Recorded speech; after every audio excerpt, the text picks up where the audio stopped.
There we go, coming into it. Mic is on, guys. No worries, no worries, no worries. We are coming at you. Mouth is moving, and there's no sound, just winding you guys up, just being a bit of an oil can myself. Kevin, everybody, let's get into it. Chaos Overflow, ready, ready, ready, ready. Hey, 100 matches down, 4 matches to go. Only 3 you want to watch. This is one of 3. The next semi-final will be the other, and then it's the final. And take a special day off for the loser final. There's no reason why you'd ever want to pay money to watch it or even go to it. Watch for a really crap crowd at the loser final. Who would want to go to? Anyway, Kevin Babb's semi-finals time. Let's go. Tomorrow is England, and it's obviously Argentina. Today, France and Spain. Leonardo says, hello, guys. He says, oh, shit. Last World Cup week. It is, isn't it? It seems the group phase, the 32 and the round of 16, so steamrolled fast. You didn't get time to really take it in. You enjoyed it, but you didn't get time to really enjoy it to the full. I think, quite frankly, the extra 16 teams made them speedball this through so fast that it's like a blur. Past World Cups are not so much of a blur. And there is rumour that Infantino wants to start a 64-team World Cup. What would that look like? What would that look like? Give me a second, guys. Just going to do something here. Give me 1 second. 2 seconds. I thought I had this done. I had this lined up. You can't leave that like that. It's who, not ho.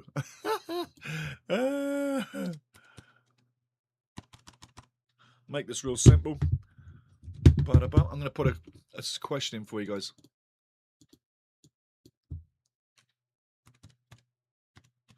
Two seconds, we'll be right there. I'm going to push it up for you, and then we'll see what you're thinking. It's always good to get a question out there. Oh, yeah. Maybe the correct spelling, Steve. Thank you.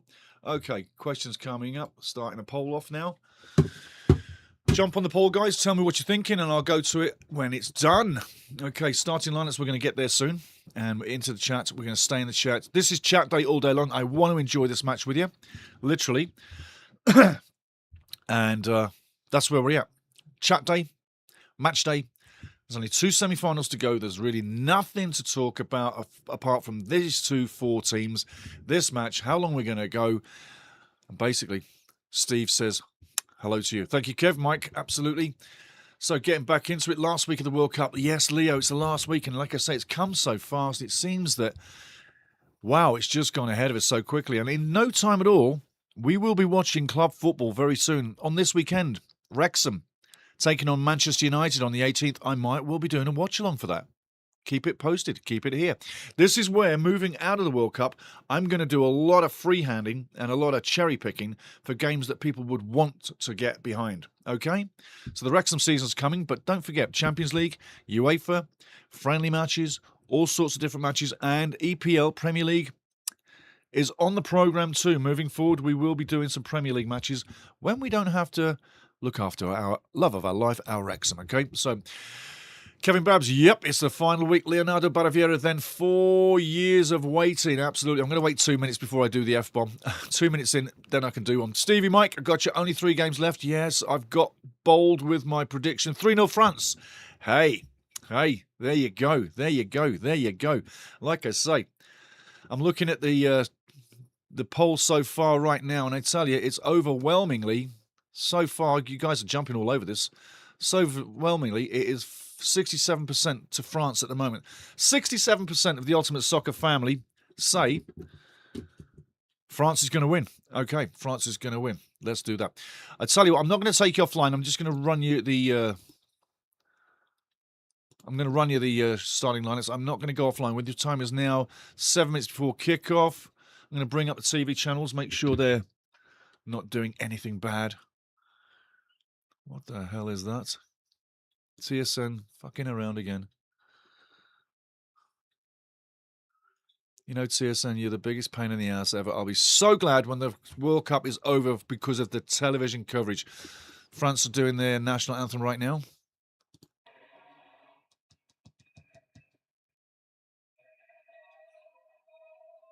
A lot of French singing.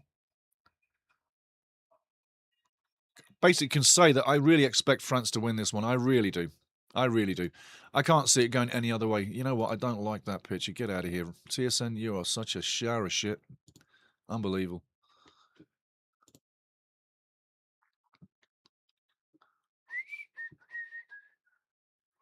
No, we're not going to go down the road you want us to go down. 2 seconds, guys, as I set this up.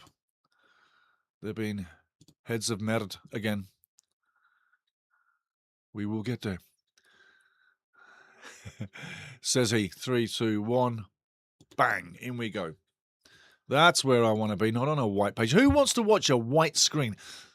Don't you think it's much better when you got black screen around you? I do. No blinding. Everything's beautiful. We're set up now. We're set up. Let me just make sure that's off. That's off. We're ready to rock and roll, guys. Just going to lovely check on that one. That's all good too there. Absolutely fantastic. Going to play you something really funny on the cartoon. This is before the match gets started. If you want to now, you really want to watch your screen right now. Don't be watching them. Watch this. It's coming on your screens right now.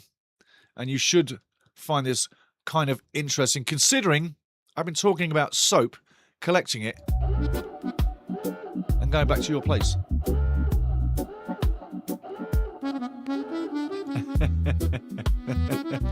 So yes, who's picking up that huge bar of soap, getting on the minibus and going to the airport? Is it France or is it Spain? I'm still sticking to France winning this, so it's...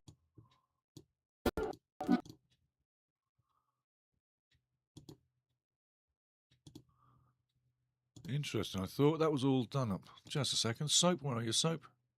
You should be good.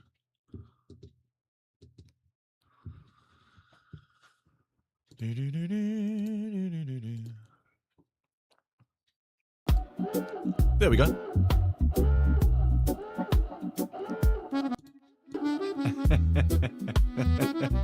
So yes, who's picking up that huge bar of soap, getting on the minibus and going to the airport? Is it France or is it Spain? I'm still sticking to France winning this, so it's going to be Spain.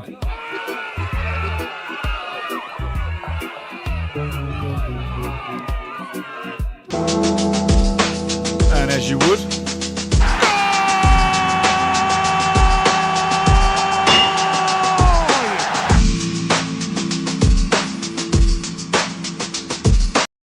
Coming back at you guys, mic's working, everything's working, but we're getting ready for that match. I tell you. It's going to be an interesting one. I don't know how long this one's going to go. I got a feeling that this could go in 90 minutes.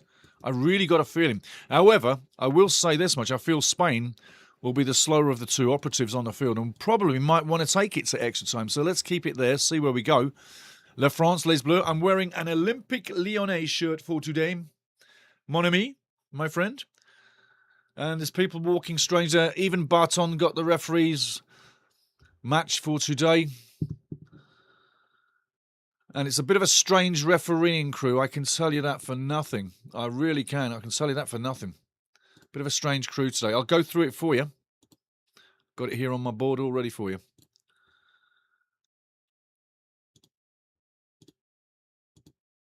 Referee for today's match is Ivan Barton, El Salvador. Linesman David Moran, El Salvador. Other linesman Antonio Papiro, Nicaragua. Fourth official Glenn Nyberg, Sweden.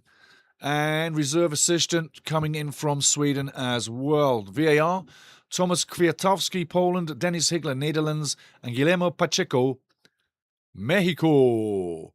The reason why I'm giving you all these names and countries is that I've said before, it's far better if all the referees and linesmen came from one place. Language. If you all speak the same language, you're probably going to do a better job. So let's have a cross nations, a United Nations of referees in there. Anyway, where the fun starts is in the chat. We're going to get the chat going. Welcome in, everybody. Let's get ready for this one. I know you are. Yeah, you can be dusting off, you can be silencing, wag your finger to your ass, mate. I couldn't give a shit. All these little signs these players do, I don't buy into it. It's like, just stand there, take a picture, smile, and welcome in the world. What you got to be so obsessive for? Don't get it. like the arrogance portrayed in these images. I hope France wins. And I'm playing with you. I'm playing with you. Jeez, relax. I'm playing with you. We had a little bit of argy-bargy the other day. Someone hasn't shown up. You know who I'm talking about.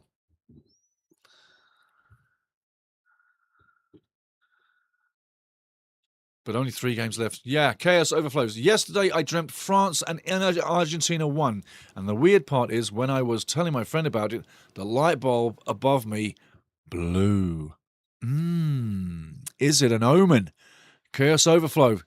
69. Is it an overflowing omen? I'm going to read that again. Yesterday, I dreamt France and Argentina won.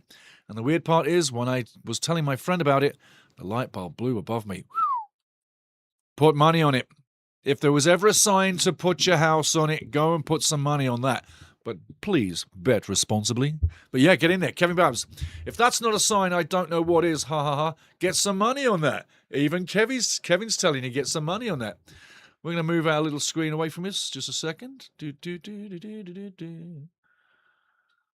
we go. Little man's going. He'll be back in a little while. Oh, yes. Just so as you know, I've got a second camera coming up when we go off screen. Chaos is laughing. The best part about the artwork is they are so happy carrying soap. Yes, yes, yes, yes. Yeah. I tell you. Yeah, I'm going to put another one up while you're watching. There's the one for Spain, just to keep you happy. It's a lot of fun getting these done, yeah? It really is. It adds a new dimension to the whole situation. Looking at what's coming down on screen as we're getting ready to start the match. The match is about to begin. I'm going to remove that off. There we go. Live match semi-final underway. Let's have it. Let's see what's going on. Anybody at work, I do feel sorry for you being at work. But listen, I'll keep you posted. I really will keep you posted.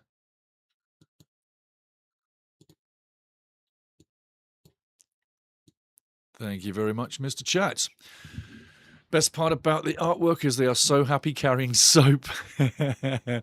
Excuse me. And doing the artwork, getting the artwork ready for this channel was a lot of fun.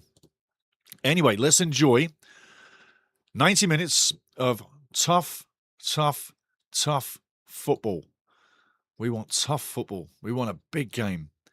A big game. 75% now in the chat are telling everybody that France is going to win. So it's not just me, guys. It's you. It's all of you. You're saying 75% chance France wins. France on the back line. Mignon with the ball in the box. Field looks better than it's been. France coming through transition over halfway, and that was a terrible pass. What the hell was he thinking? Rabiot, you been drinking? Must have been on the pop last night. I've had too much French wine, because that was way off the mark. Not an omen for the day, but chaos overflow. Argentina and France, eh? Did you know? Did you all know? And I'm sure you do, but there's going to be some people out there that don't realise what this semi-final can give us. Well, it can give us a team that's been in 3 World Cup finals in the last 3 World Cups. Yes, France, if they win this match, and Spain's so under pressure, you can see that this is going to be a tough match for Spain today. Although Spain have won 7 out of the last 10 against Le France. So they do have the upper hand coming into this historically. But history does change itself. Nice footwork by Simon. Ball coming out. Doesn't get there. France picking up the scraps. But yeah, France has been in 3 out of the last 3 World Cup finals. Amazing. Sorry, I should reinvent that. 2 out of the last 2. If they get there, this will be 3 out of 3. In the last 2, this one being 3 World Cups. They were in the final 2018. They beat Croatia 4-2 in the World Cup final. Did you all forget about Croatia getting to the World Cup final in 2018? Yeah. Then as champions in Qatar, they were deposed by Argentina, the reigning champions. Now, if France get past Spain today, like I say, they will have been in the last 3 World Cup finals. 2026, 2022, 2018. But don't forget, Argentina has the same record. If they get past England, they too will have been in the last 3 World Cup finals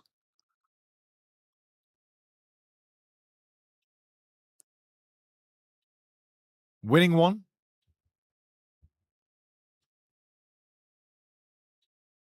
And watching France come across.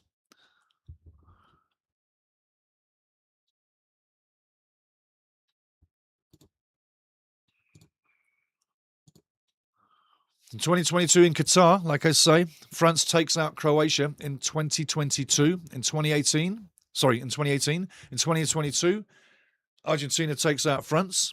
So therefore, this World Cup, Argentina gets to the final, they will have been in the last two. But if France gets there, they will have been in the last three. And not forgetting, if you go back to 2006 and 2014, Argentina were in finals there too. So teams that get to finals in the last 5 or 6 World Cups, you've got to look at France and Argentina. Amazing record. But this time around, for my money, Les Bleus La France is the team to depose Argentina if they get past Spain. Long way to go. Long way to go. Such a long way to go.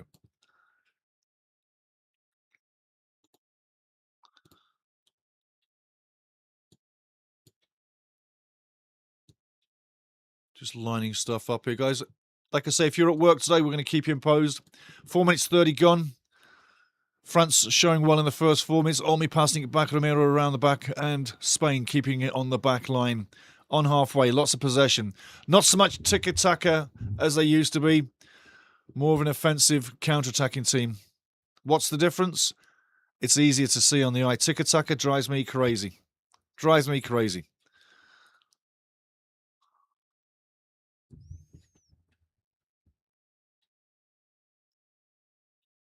Curious Overflows, have a feeling Olise is going to make his mark today. Such a nice player. Such a decent footballer, really. I've got a lot of time for Olise. So much skill. France coming down the inside. He will make it. Cross coming in and goes out for the corner. Buckle with a bit of intent. Rides the challenge beautifully. Where's the shin pads on this guy? Literally, if you get someone cleat you down the shins, you're going to bleed like a sow.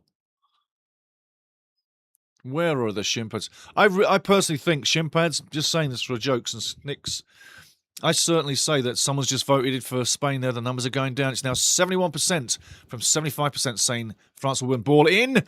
Great corner. And what the hell was that? What the hell was that, Rabio? That's 2 missed touches today. Get on it or you're coming off, says Didier Deschamps, winner as player and coach with France of the World Cup. Have a feeling Olise is going to make his mark today. If Spain scores first, then we'll have a nice match. Yeah, good point, Leo. Good point. Absolutely. Absolutely. If they score first, we've got a decent match.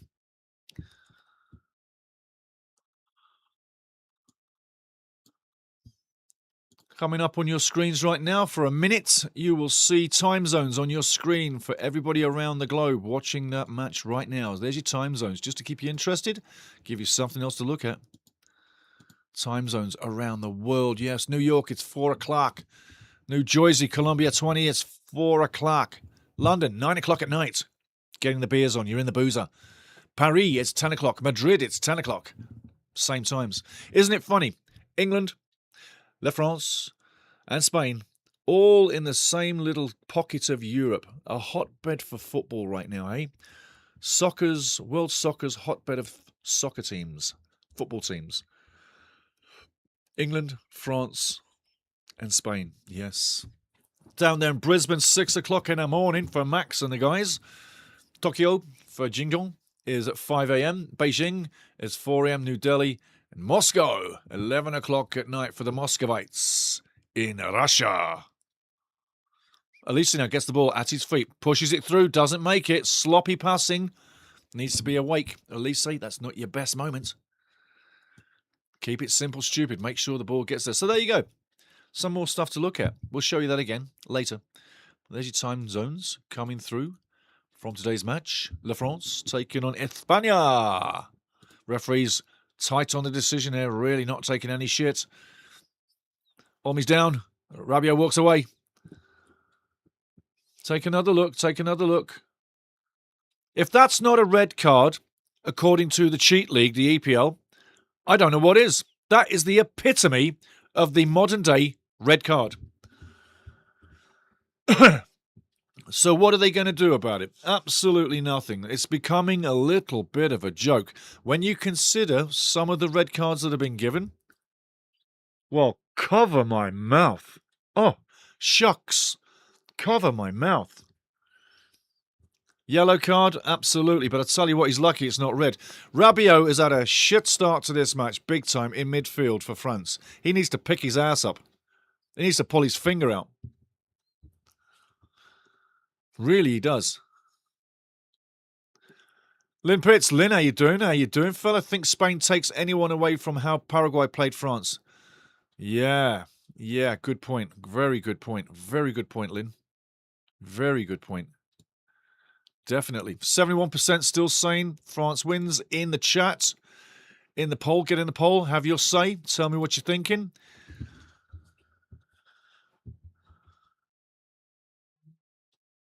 Lamar with the free kick. Gifted little man.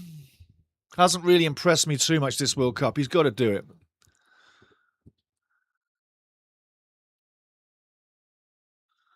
And the jokes continue.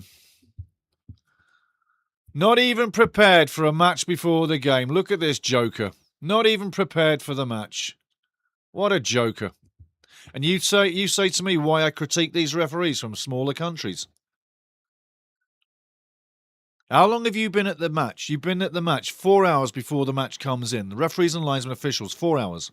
You've taken 4 hours to just sit on your ass and not be prepared. That little can of juice should be ready to go.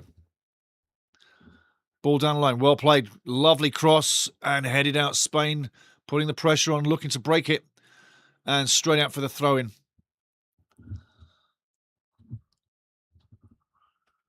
Lamar, really, like I say, I'm not going to say anything, but he has disappointed at this World Cup. Is he overawed by the stage? I can't think he is. He's played enough football back in España. But he just does not seem to be doing it, for my money. But yeah, think Spain takes anyone away from how Paraguay played France. Definitely. Definitely. It was only 1-0. And 1 goal would be enough for this one. 2-1 is what is in my head, okay? 2-1 France is in my head. But 1-0, 1 goal game is what it should be. Spain, very good team. And capable of taking this match too. France coming down the left wing.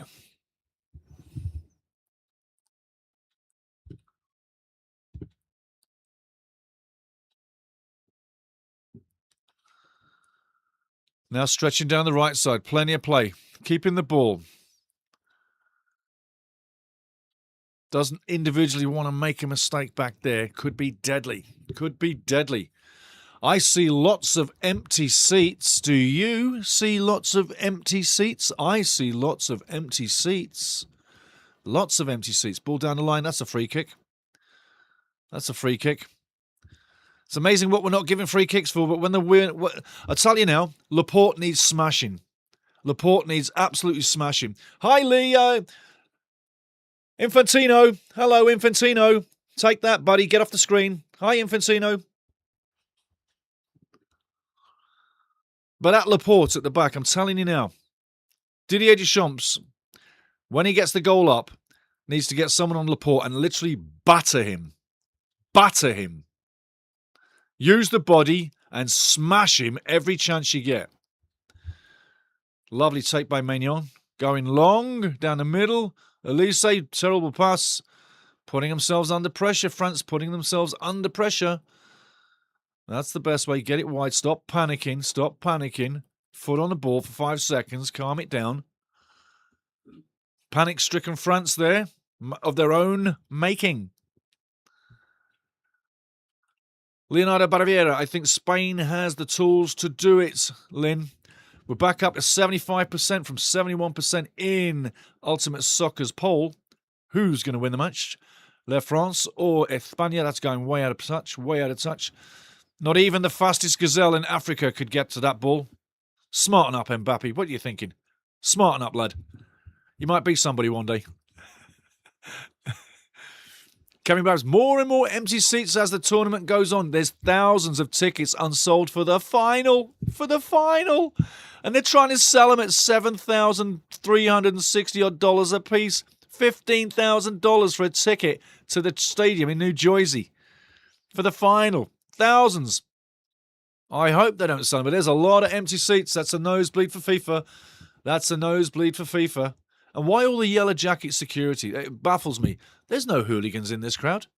You don't need all that security. What a hogwash. But here we go. Empty seats in a World Cup. What a shame. Yes. Absolutely. Cucurella wants the return, doesn't get it back, but he wanted it. Spain's sitting now. Rodri gets pushed to the ground. Wants the foul. Oh, please, give me a break. You got the advantage play, referee.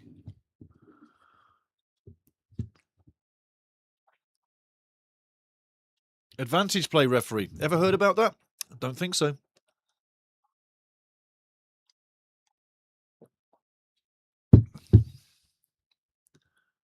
Oh, I tell you. When you slow that one down, it's like, is that not a red card?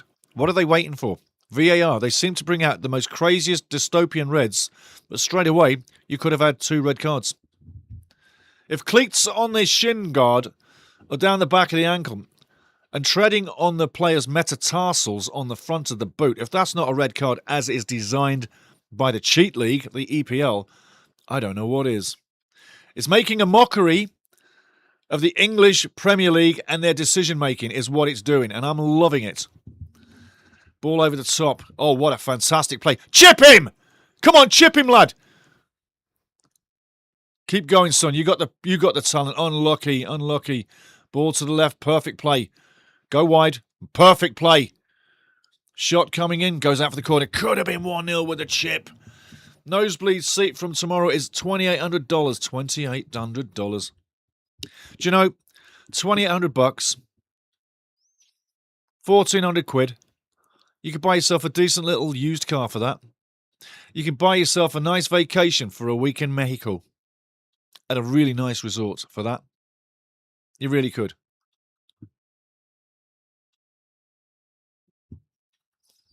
Way to go, Lynn. Good input, my man. $2,800. Lots of empty seats.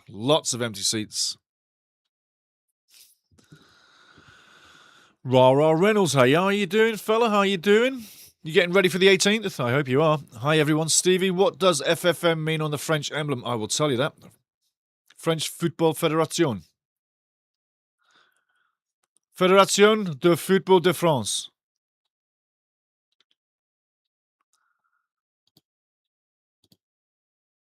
Again, they're working it around the box, but are they going to get close? Just checking on some stats here coming in. We are up to 75% still. Holding 75%. People are loving France winning this one. Can they take it? They probably can. They probably will. But there's a long way to go. Hello. Where are they? There we go. Good pressure from France so far. When you look at it, 16 minutes gone, coming up to 17 minutes if you're just tuning in. France really pushing the envelope here. The French saying is Fédération Française de Football. In English, it's Federation French Football. That's the direct translation. Another tackle in there. Late doing it. And Laporte on the ball. Doesn't know whether to swing, switch, go left, go right. He's stuck in a situation where nobody's open. Cucurella's open, but makes a short pass. Spain, more deliberate, slower in the build-up. France are going to go with speed. And I tell you now, they want to start bombing down the right side. Pressure Cucurella. He likes to get forward. Push him back. He likes the ball. Take it from him. Put him under pressure. He's not getting it. Nice shielded play. Picmano taking it. No problem. Number 4, big lad.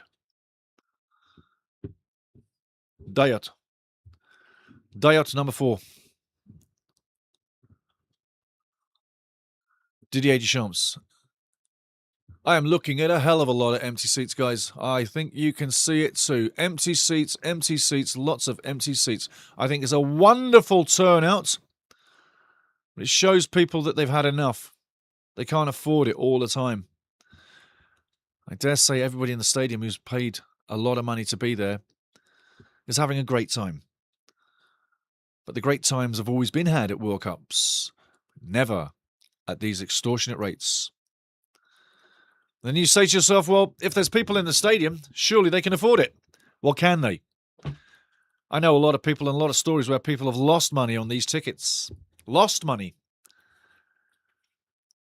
18 minutes gone, coming up to the first corruption break in a few minutes. Nothing to say. France have had the better of the chances. Could have been a goal up, but not so far. Olmi on the ball, coming across.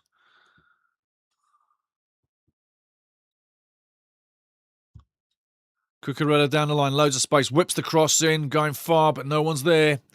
Watch out on the back post. You just got it stolen. Handball, referee. What's he doing? What, really? Is he looking for something? Penalty to France? Sorry, Spain. Penalty to Spain? Or is it a foul? Is it the handball or is it the foul? It seems a little bit rash by the referee. Very quickly headed it.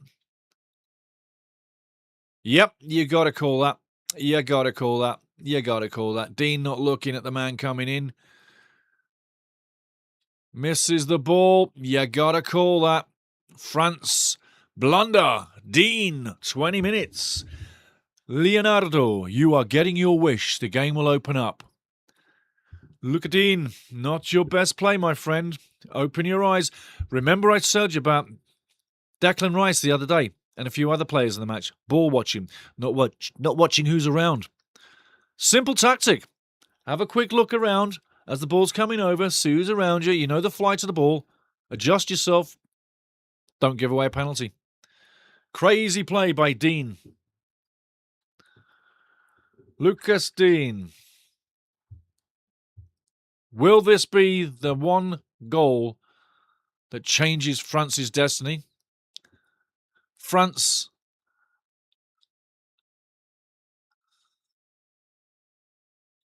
This little man in the middle is absolutely having a nightmare.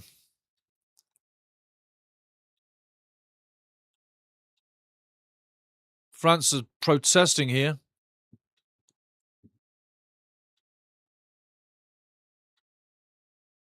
Magnon's not moving to the goal.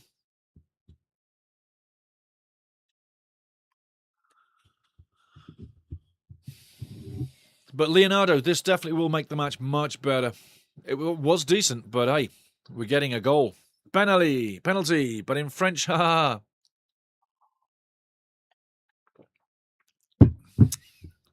Okay, here we go. Penalty kick coming up.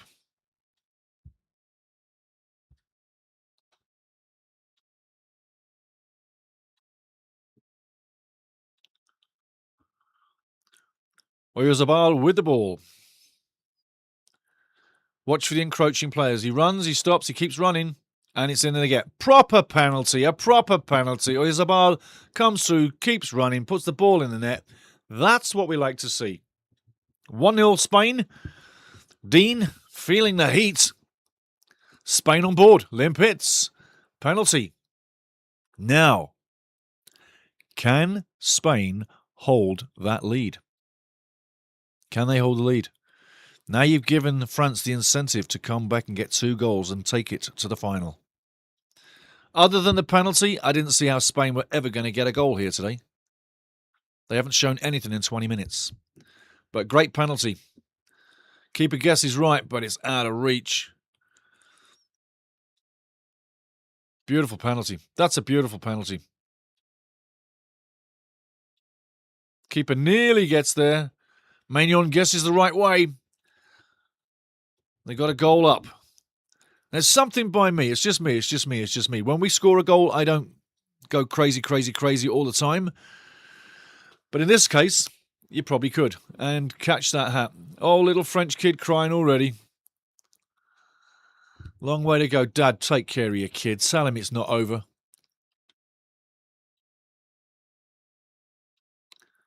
But you guys got it.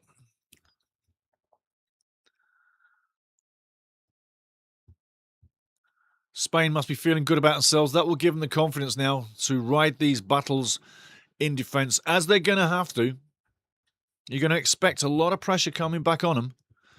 But right now, corruption break from the man in the middle, the tiny little man in the middle. The man in the pink shirt says it's a corruption break. More corruption breaks for FIFA. Yes, sir. Corruption breaks, corruption breaks. I'd tell you. Lovely, lovely, lovely corruption breaks. Gotta love it.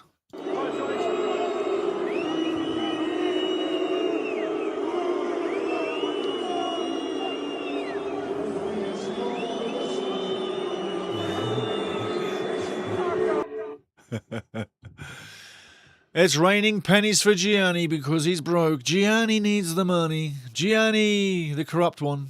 A lawyer with corrupt friends all throughout UEFA, all throughout Switzerland. Do some history searching. You'll know exactly what I'm talking about with Gianni, the lawyer. Yeah. Yarabambe, this is football. Spain did nothing and now he is winning. Yes, yes. Nothing to do with amphibians then, Leonardo. I tell you. Yarabamba, what a stupid penalty. That's lovely. Lovely. 80% say France are going to win. It's gone up since the penalty. How about that? And the French court is not giving up. Chaos Overflow. So Kelvin is 3-1 instead of. That's Chaos Overflow. So Kevin, 3-1 instead. Kevin, Chaos. Yep, I'm wrong. Already with 3-0. Still think France will win, though. I do too. Blaze, how you doing, son? Don't write France off yet. This is when they play at their best. I totally agree. They've now got something to bite at. They've got a piece of leather to bite on. They're going to go for it. They really are. FIFA, I'll be glad when you're not on my TV screens. I'll be glad when it's league football. I'll be in heaven when it's league football. I'm not wishing the World Cup away. I'm just wishing FIFA go to hell. Well, sorry, they must already be in hell. They're such thieves, aren't they? They must be in hell. Yeah, they must be. They must be in hell. They must be in hell. They must be in hell. Those thieving bastards. FIFA, they must be in hell. I watched a few documentaries last night about guys travelling around the World Cup, different nations.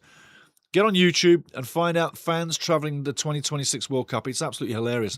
And I'll tell you, that England-Mexico match the other day, amazing scenes, really.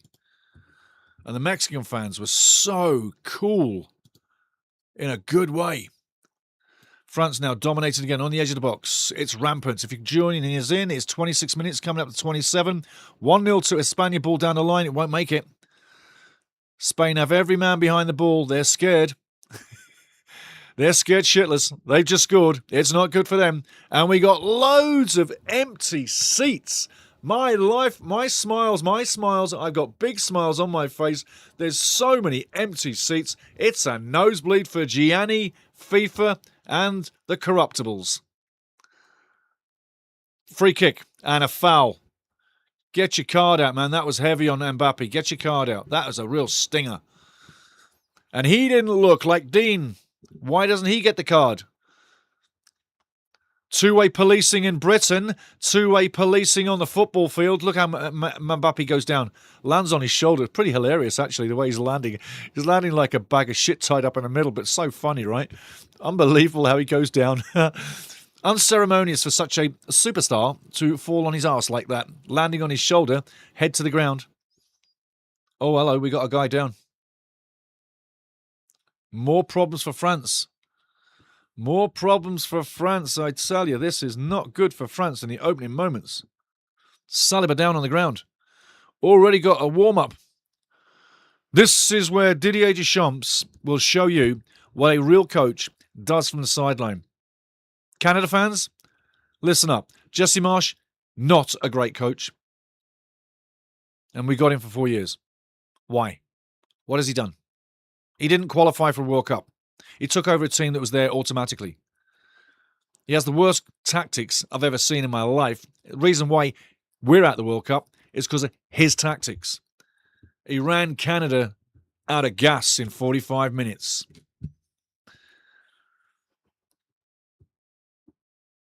Nothing left in the tank in the second half. Even the subs coming in couldn't raise the level. Saliba's day is done. That's a sad one. That's a sad one. Looking like he is right now. If his day's done there, he's probably out of the competition.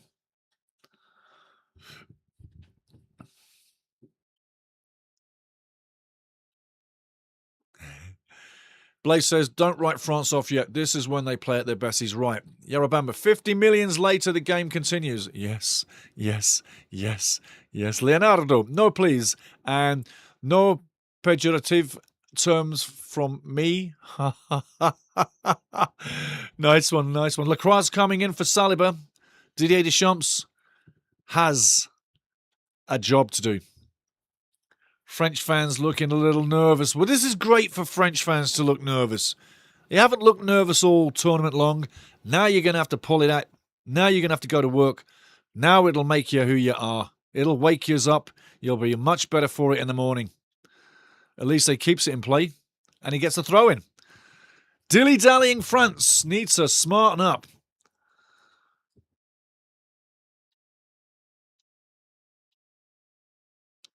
Elise wants it down the line, doesn't get it. Looking for it, takes it on now. Go down the line. Cucurella fighting. Oh, brilliant play. And a free kick, free kick, free kick. And I tell you what, people want to look at this. Now, your yellow card might be enough to run around with.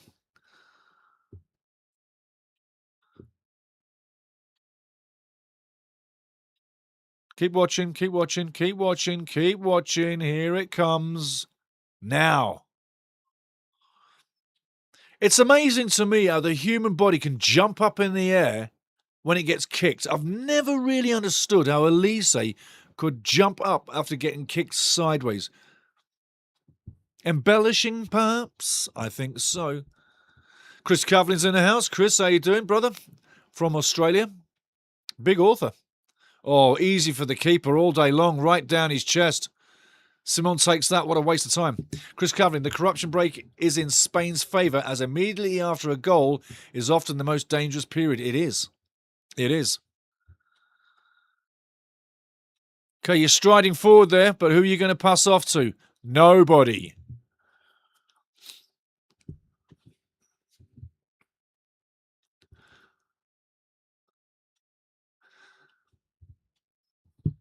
Brilliant. Yarabamba says the stars are aligning against France. I've just reset them. And this is a time where France needs to show up dealing with adversity. They do, they do, they do, they do, they do. Just want to put that over there. I was looking at something yesterday. You just jogged my mind. You just jogged my mind. You definitely did.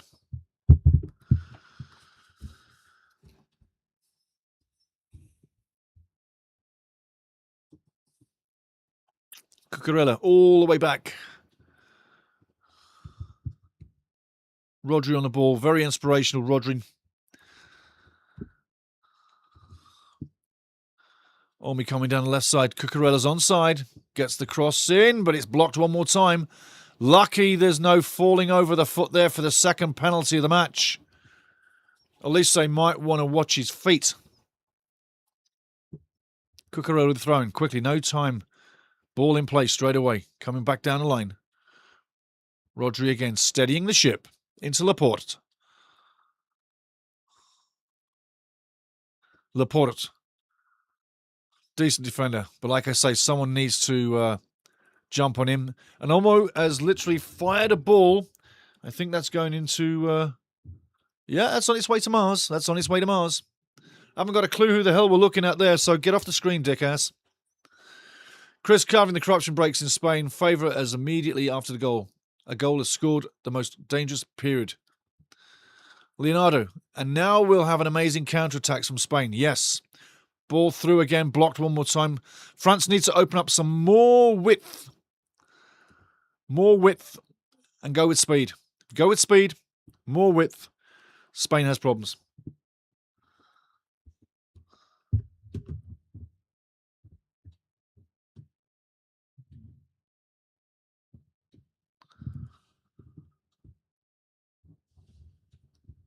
Yorobamba says, I fear a Upamecano penalty at any moment. I tell you, it'd be dangerous, wouldn't it? It'd be dangerous. Could be dangerous.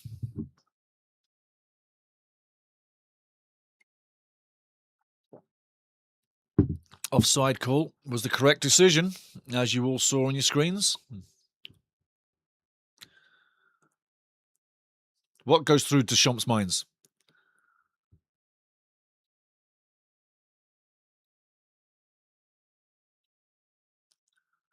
Let's break it down for 1 minute. Spain's a top team, yeah? Third in the world. Taken on first in the world. So it's a very tight affair. Ball over the top. Taken down. Looking for the foul. Was there something in that? Was there something in that?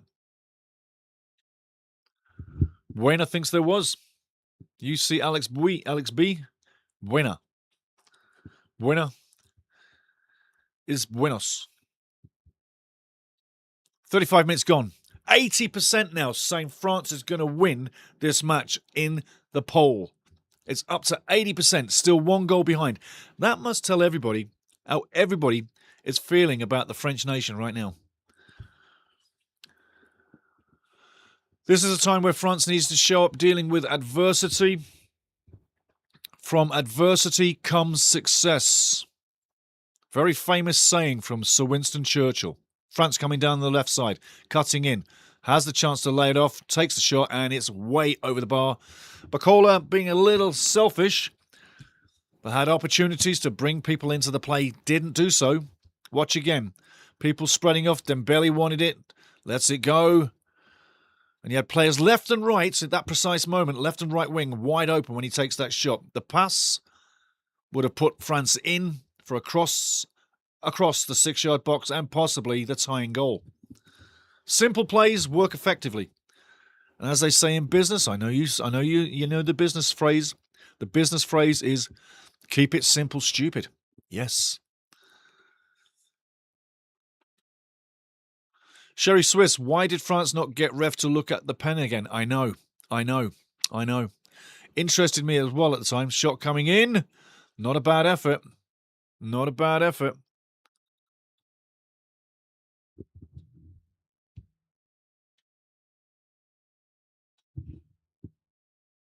Not a bad effort at all.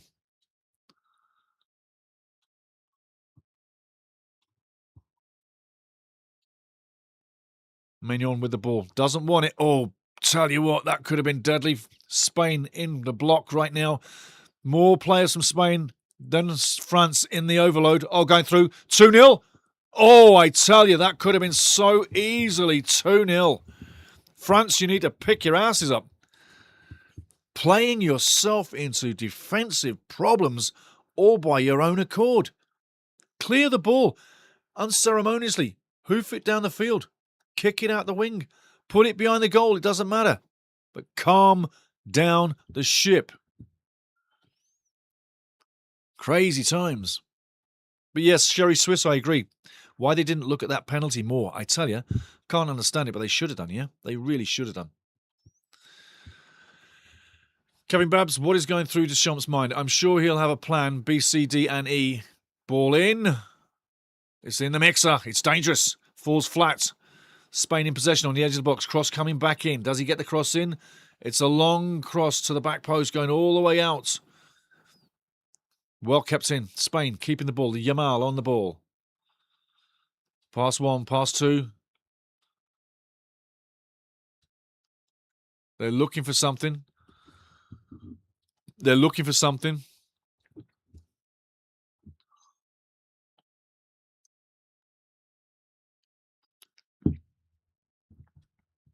Should have been a corner. Should have been a corner. Absolutely. I agree with Lamal. Should have been a corner. And to the French fans, I say this much. Form is temporary. Class is permanent. So where France is concerned, form right now is temporary. Class is permanent, as it has been for a long time. There's another needle that needs pointing to. Spain unbeaten in 37 matches. Foul. Spain unbeaten in 37 matches. If they win the 38th match, they will become the most unbeaten team in footballing history as terms of an unbeaten run. Right now, Italy has the unbeaten run, I believe, 37. Spain win today, it'll be 38, a new record. Unbeaten run in international football. Eventually you got to lose, and this would be a great stage to lose.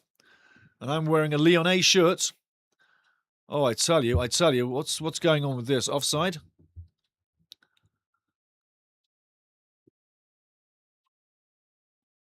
Just offside. Close call, got it right. The little Venezuelan knows what he's doing there. Coming close to half-time. Ball's not going out. Simon down the line. And again, every time there's a bit of danger, Spain has an answer. France need to keep it on the deck and apply the pressure. Ball over the top. Lovely, lofted play. Got to say, the man takes it down absolutely superbly, and he's offside again. Offside again.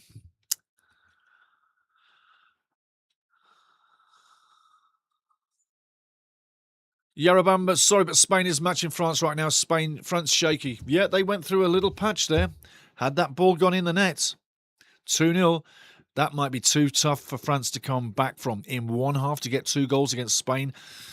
No, that doesn't happen. That so doesn't happen. Let's rub a little bit of French dust onto it. A bit of the French, some magic. Right colours, yeah? Red, white and blue. Same as La France. But are France to fail? Or are they going to have a fantastic second half? It's going to get really interesting. The stats now is 83% in the chat poll. Amazingly, for France to turn this around. 83% still believe France can get this done. There's a long way to go. 1 goal between now and the 90th plus added time. Another goal in extra time. Done deal. Or 2 in regular time.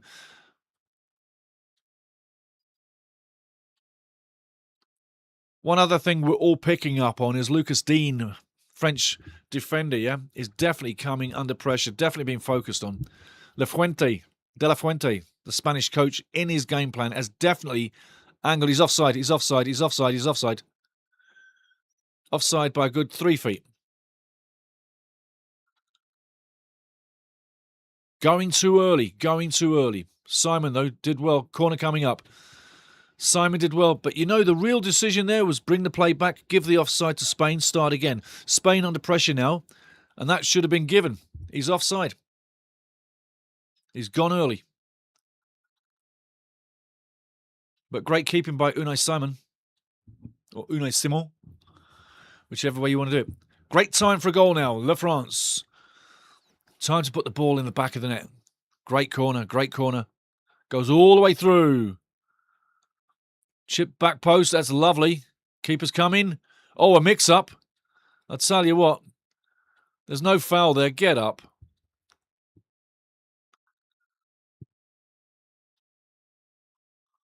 Just congratulating each other for not screwing up royally. If you get a call by the goalkeeper, leave the ball. Rodri carefully hoofing it out of the box. But he can't be there every time. Rodri is a big anchorman for Spain. But he cannot be there every time. Simon in net is beatable. Cucurella, you can go on the inside. He wants you to go down the wing. Go on the inside. Leave him for dead. Didier, Mami, time to really go hammer down. France cutting on the inside. Free kick coming up. Deadly situation. Spain reacting like children. Marauding the referee.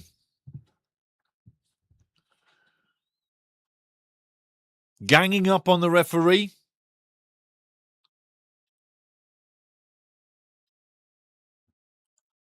.43-43. Nearly first half gone.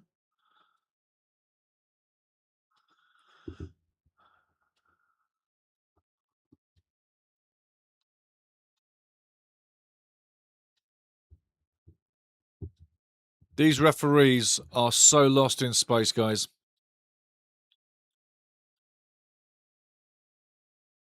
So lost in space. Ridiculous decision making at some of the times. The flow of the match is just a little bit strange.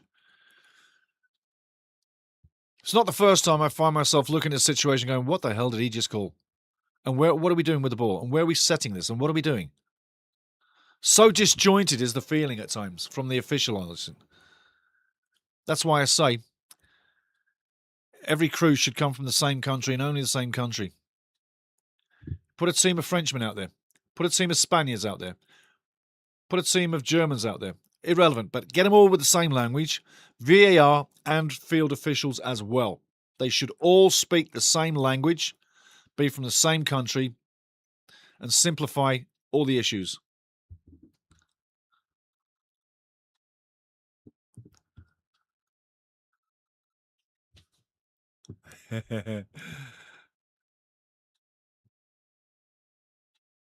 No equality, no fraternity, and no Mbappe. Pretty cool. Spain is good at frustrating other teams with possession. Yes, they definitely are. Well done, Yorobamba. They are. Jeffrey's in the house. Hello, everybody. Hey, Jeffrey. How you doing, fella? Unis Simon, bad choice. Raya better. I'd go with that. All day long. All day long. David Raya, I'd have him in net all day long. Better choice. But I'm not the coach. Maybe David had a word with De La Fuente. And maybe there was an argument. Ball into nowhere. Terrible play. That was a ball into nowhere. And that's an absolute dive. An absolute dive. How ridiculous can football be? Absolute dive.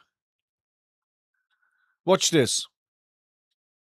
The flick of the wrists tells you, I'm going to dive. The flick of the wrists. Here, have that for diving.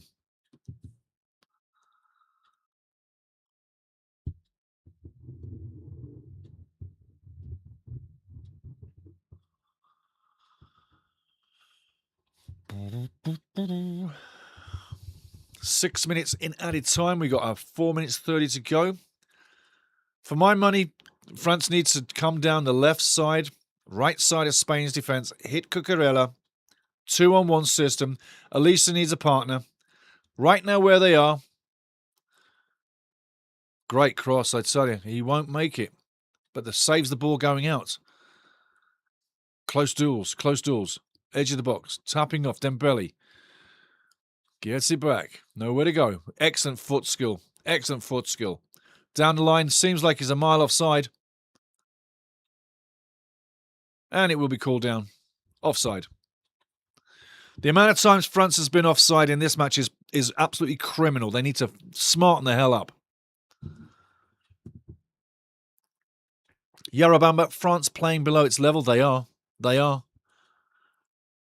But again, when you play up against a big team, France, Spain, both big teams, when you play up against a big team, things seem to be a little tougher. You don't seem to be the same monster. Monstero. Cucurella's got a problem. That's good by me. France can get down that left side. If he's hurting, get on him.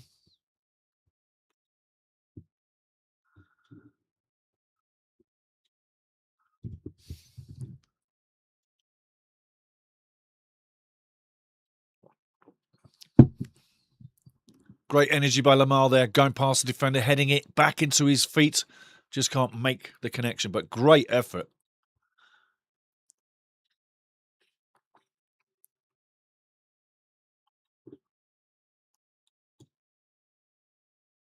Yarabamba says Spain, England at the final. It could be, absolutely. Prediction market now at Spain, 56%. Draw, 28%. France 19%. And here, it's still 83% for La France. Going to blow the trumpet.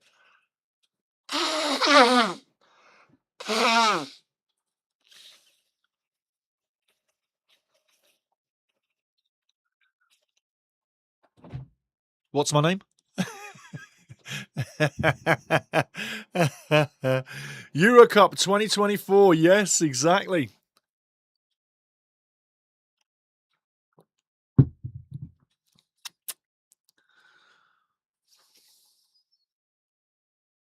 Not even close to the ball.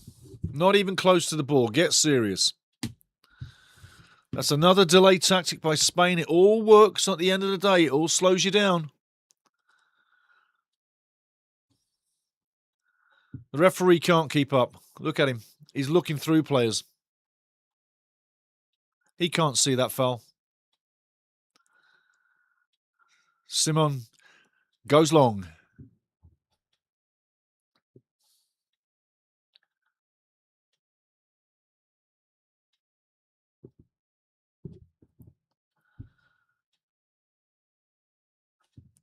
Nice, calmly done. Nice, calmly done at the back instead of panicking. That's much better. Buckle with the ball. Down to Elise. Lovely twist and turn.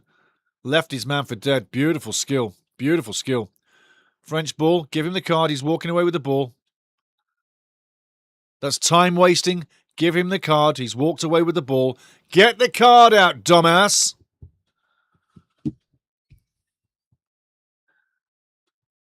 All these little things that Spain are doing are wasting time and niggling the French. It is all by design. Overlap coming.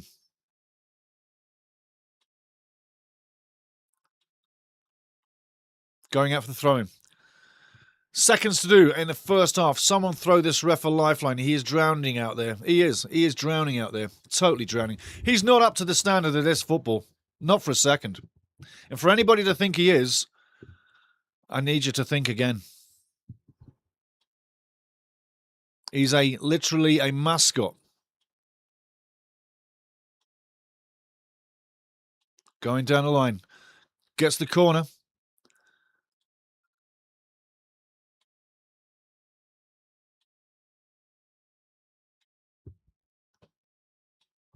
And there we go. Half-time is there. Half-time is there. 1-0 to Spain. It only means the second half is going to set up about something in special for us. Guys, get ready for the second half. Get your coffee done. Get a fresh coffee. Get a fresh tea. If you're on the pop, have a fresh beer. It's probably about coming up to about, I'd say, 10 to 10 in the UK, 10 to 11 in Madrid, 10 to 11 in Gay Paris. It's probably about 10 to 7 in the morning in Brisbane. So wherever you are, get that cup of tea going and your brekkie or your lunch or your supper. Get a quick bite. Get ready for the second half. I think we're going to need a lot of energy. I really do. I'm going to take a break here. I don't have the starting lineups to show you, but I'm going to leave you with something else so you can maybe poke fun at one set of fans or maybe not. But we want Sean. Oh, mate. I tell you what. We want Sean Macielis. I tell you what, she is just the best ever. Holy moly. Kevin, we both know how good she is. When she's running the line, man, oof, it is razor sharp. And everybody has nothing to say about what she does, apart from giving it 2 thumbs up, a pat on the back, not a pat on the ass. You don't want to do that. Not for a second. But she knows exactly what to do. So, yeah, Kevin, lovely. We want Sean Macielis. Yeah, she's beautiful. She's fantastic. What a great lineswoman. The best I've ever seen. Put it that way. Like I said, she's the Pierre Luigi Collina of linesmen, women per se, altogether, lines people. But she kicks ass. She so kicks ass. TSN, take your ads and shove them right up your ass. Yes, right up there. Right on. Okay, we are going to get you the stats. That's where we're going to go next. Let's get this ready. 2 seconds here. I'm going to come up in a little screen in a little bit. You'll see the little screen coming. There I am, little screen waving at you right now. We're going to put the stats up. But before we do, I'm going to probably small me down a bit so you get most of the stats in there. Otherwise, I'm going to cover one end. Let's not do that. Okay, we're going to go on there and we're going to go straight into the stats. Just a second. There we go. Aha, that's you.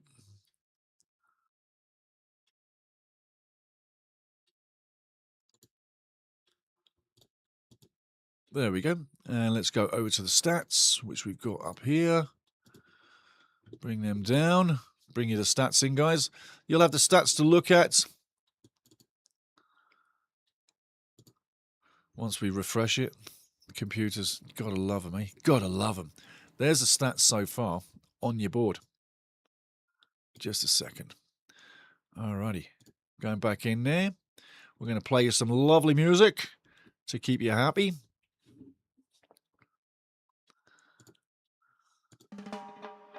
And I'll be back in a couple of minutes. I'm going to get out of here. Go get a new cup of tea. Maybe a little bite to eat. But I will be back very shortly. As I get up, I'll show you this lovely Lyonnais shirt. But I'm going to kill the mic right now because of feedback, okay? But I will be back very shortly.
Going to be coming on screen here pretty soon, guys. Going to keep the music going.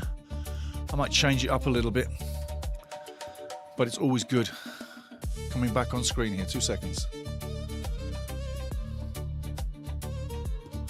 There we are, back with you. Little break, not a long break. Match is coming.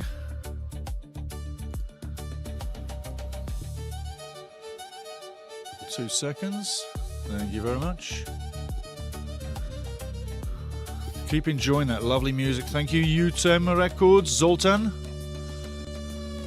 UTEM Records, great guy. Great music.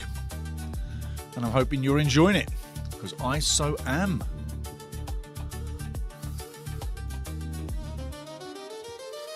We're still in Adland. But does France give us another second half of nothing? Into the chat, slowly but surely we're getting there. Waiting for the game to come back.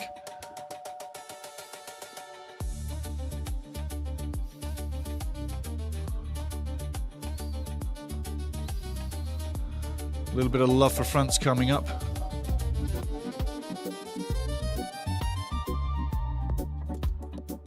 A little bit of a cool mix there, eh? Seamless, lovely track mixing. Well, mes amis, les bleus, it's a now or a never. You're not going to do it, then you're not going to do it. But you've got to do it right now. So whether you're from Toulouse, Lyon, or even Gay Paris, keep biting your fingernails off. You probably have no fingers left. It's going to be a very tough second half. But hey, keep biting your fingernails. And maybe Mbappe, and maybe Olise, they get a goal. Let's see what happens. Let's see what happens. A little bit of love for France, though. Spain, playing a masterful defensive job, got to tell you. They're blocking the passes. They're doing everything they need to. The tackles are coming in great.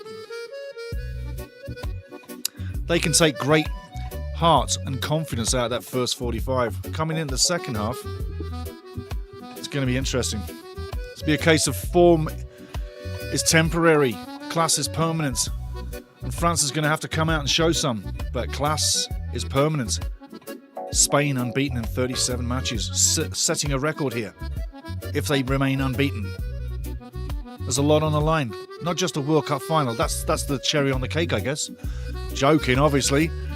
There's lots of good things happening for Spain. Tough team, 3 in the world, not by chance. And De La Fuente, look at that coach and his record with Spain. And I mean with Spain. The U19s, the U21s, the U23s, and now the national team. Just saying. Just saying. Just saying. Back into the chat, getting ready for this. Olise's down there taking a look. The Champ's having a look. Things are getting ready.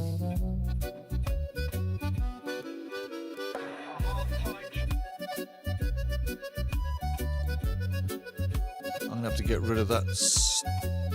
There, that is not the feed I need. We're going to go a different feed, guys. I had the wrong feed. It was the right feed originally, but it just filtered into 3 screens, which I'm not going to use. Steve, fair play to Spain, pretty much.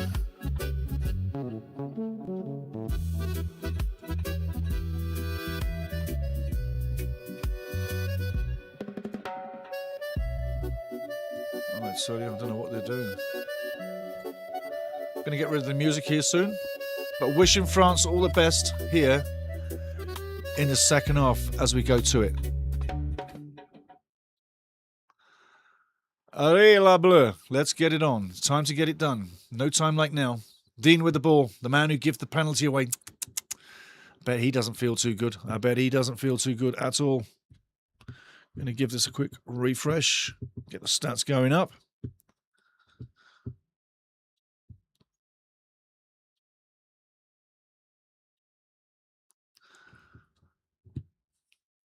Now there's even more empty seats where people have not got back to their seats because the concessions are working so slow they can't deal with the rush. Remember, pie and piss, PPP, as someone said a while back.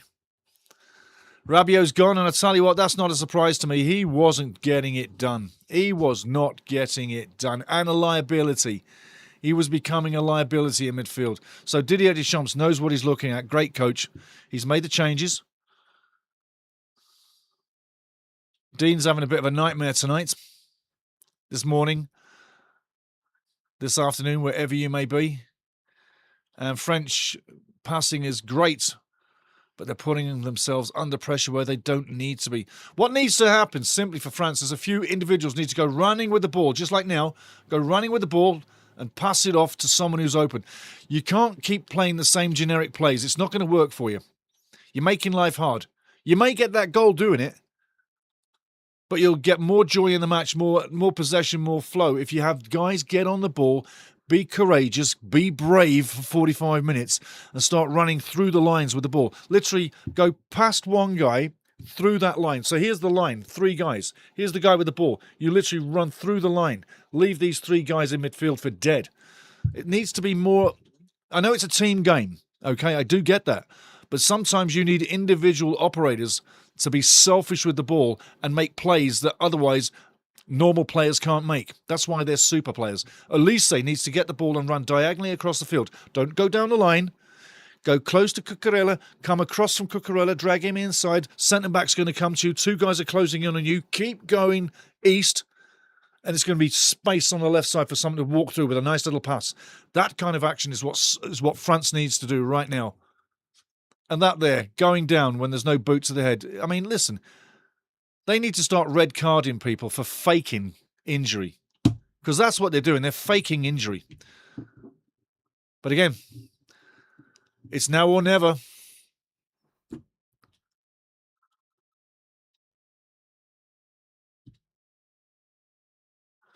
It's now or never.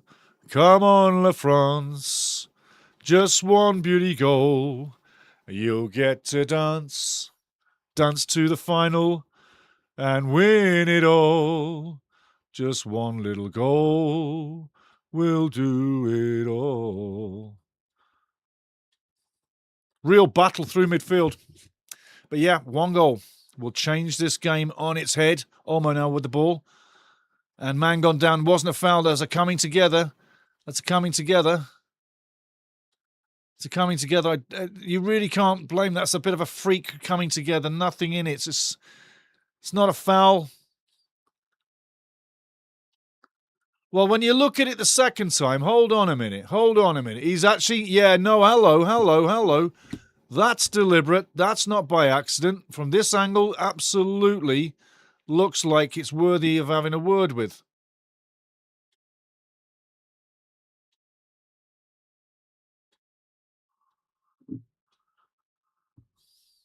I don't know why you would plant your shoulder in the forward's back like that, because you know what? You can do some serious damage. Ball over the top, put it away, it's 2-0 and it's done. Keeper saves the day. Lamar close again. Why does he have a hairband? Why does Lamar have a hairband? It's not being funny, it's a serious question. What's it holding back? Is it just a fashion statement from a young kid? Interesting. Dean having another nightmare.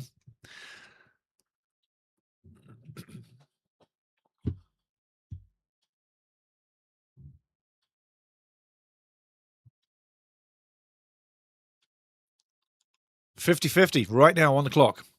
If you're at work, don't tell the boss you're listening. Just keep listening. Right now, 51 minutes gone. Spain 1-0 up from the penalty spot. A foul by Dean early in the match against Lamar. The ball came across. Dean doesn't see Lamar coming. Tries to smash it out of the box as a clearance, and all he does was smash his boot into the side of Lamar, who goes down as quick as he could under pain. And the referee, Ivan Barton, says penalty. He had no choice. It was definitely a penalty. Nice shot going over the bar. A foot or 2 lower, it may have given the keeper problems. But alas, it's not. And literally, France, get that individual skill going. Get that individual skill going. And Dean needs to be replaced. You need someone who's going to go up the line. Dean is not getting down that line enough. He can cross the ball pretty well, but he's not going down the line fast enough. He's not getting there. Someone needs to come in before it's too late. If you leave it too late, it's going to be 1-0 with 80 minutes gone. Remember that. If Dean doesn't go, nothing's coming down the left. The crosses are not coming in, and it'll be 1-0 with 80 minutes left. France still need to make changes.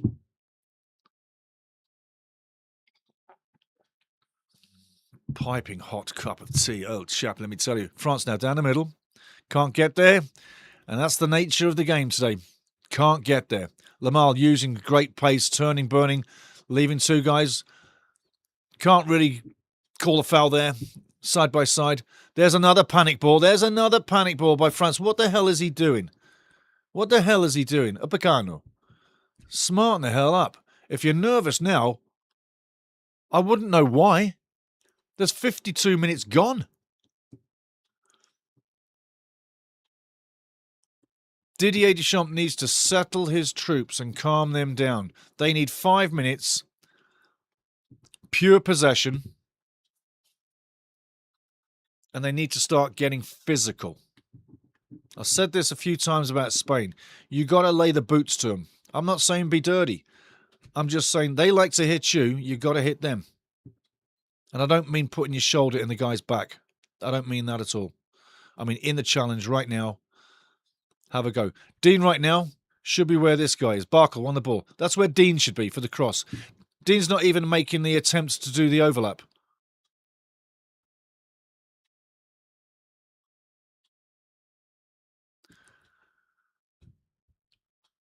Football on the playground right now is anybody's ball. Going fast, and you're never going to make that stupid decision. Panic-stricken France at the moment. They need to calm it down. Calm it right down. It's early in the second half, but if you don't calm down, there'll be no more football.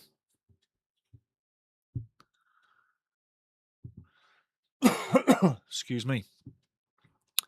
And for the love of football, we want more football. We do want more football. Like I said up there, we will see a top second half. It could be a red card day. As this gets spicy,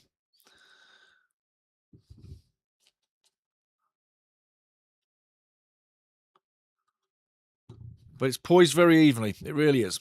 Ball down the left side now. Cuts past his man, but won't get there. Won't get there.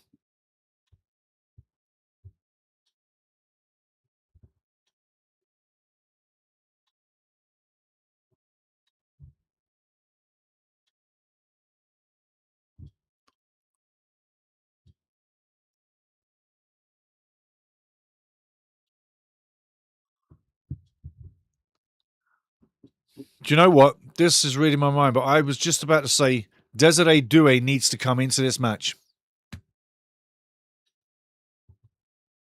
He needs to come into this match. Desiree Doué needs to come into this match right now. And Barkle needs to go.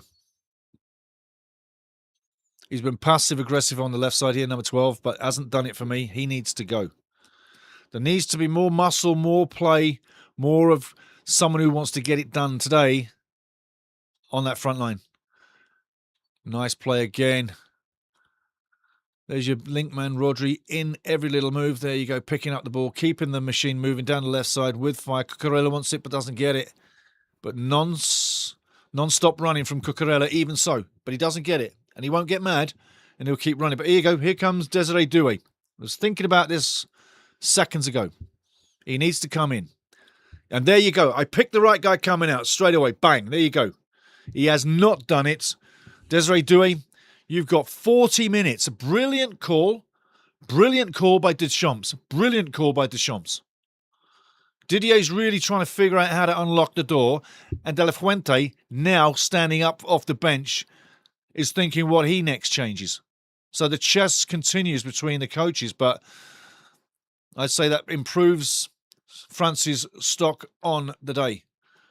Great change. Doué in the match. Good to see. Good to see. There'll be more life up front now for France. But hey, Spain's making it a really interesting match, are they not? I mean, what a cracker.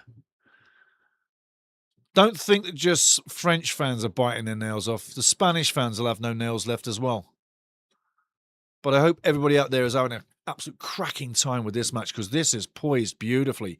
It's either surprised that France have not done it, but the second goal would be catastrophic. Left wing is wide open. That's a terrible pass. It needs to be in front of him. Well defended one more time. Rodri on the ball. Sees the gap. Doesn't make it happen. Right idea by Rodri. Ball coming to the right side now. Goes inside. He's made the space. 2-0. 2-0. There you go. Beautiful goal. What a goal. Oh, what a goal. What a goal. And he deserves it. He does deserve it. He does deserve it. A simple give and go. A simple give and go. And it is done. Wow. Simple give and go. Amazing. Absolutely have done the match in. A simple give and go absolutely has done the match in. Crazy, crazy, crazy. Got to give it credit. Got to give it credit. I have to give that credit.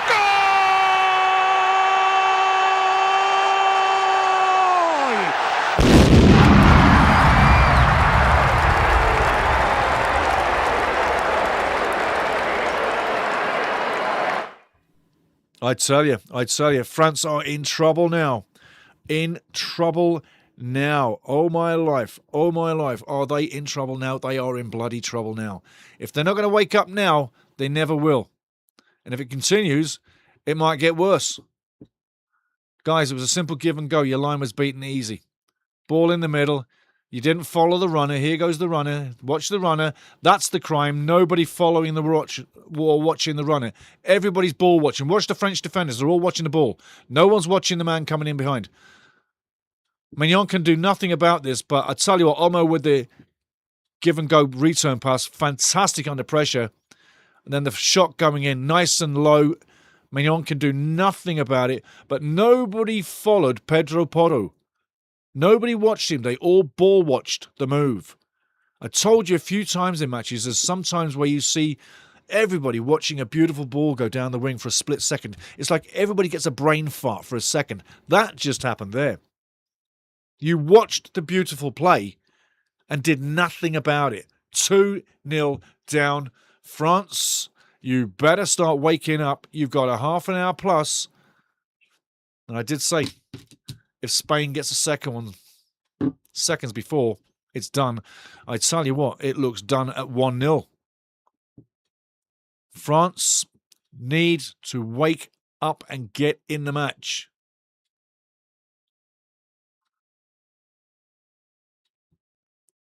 Panic-stricken situations is what it's looked like all match. And the big men, the superstars, haven't shown up yet. There's still time. A goal now in the next 10 minutes would give us an absolute thrilling finish to the match, and something that I think all fans would love to see. Ball going forward now. Olmo on the ball. Doesn't need to go forward. Passes it around. Team possession are going to start passing the ball, killing the clock. Excuse me. Lovely through ball. You could see that a mile off. They have gone to sleep. They have gone to sleep, mate. They have gone to sleep. Check this again, but I tell you what, you could see that pass and move a mile off. And Lamal is not happy with the decision. They need to look at the VAR.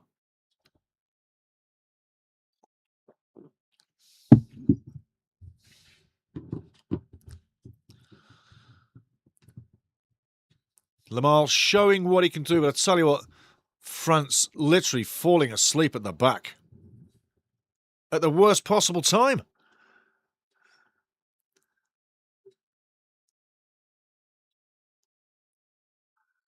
Chaos Overflow says, come on, France, create chaos. That Spain coach reminds me of Murray Walker, says Sherry Swiss. Murray Walker, yeah. Dean's had a nightmare down there all match long. That's been the weak link for France in this match. Just saying. They've targeted Dean all match long.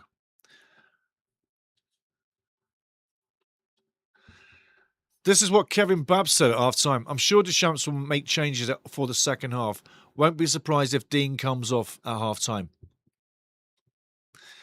We all see the same thing. Steve says, is this referee the same Pratt that refereed Colombia, Switzerland? Yes. If so, only save the first time ever. I'm actually relieved we have VAR to cover his mistakes. Oh, that is a good point. That is a good point. That is a good point.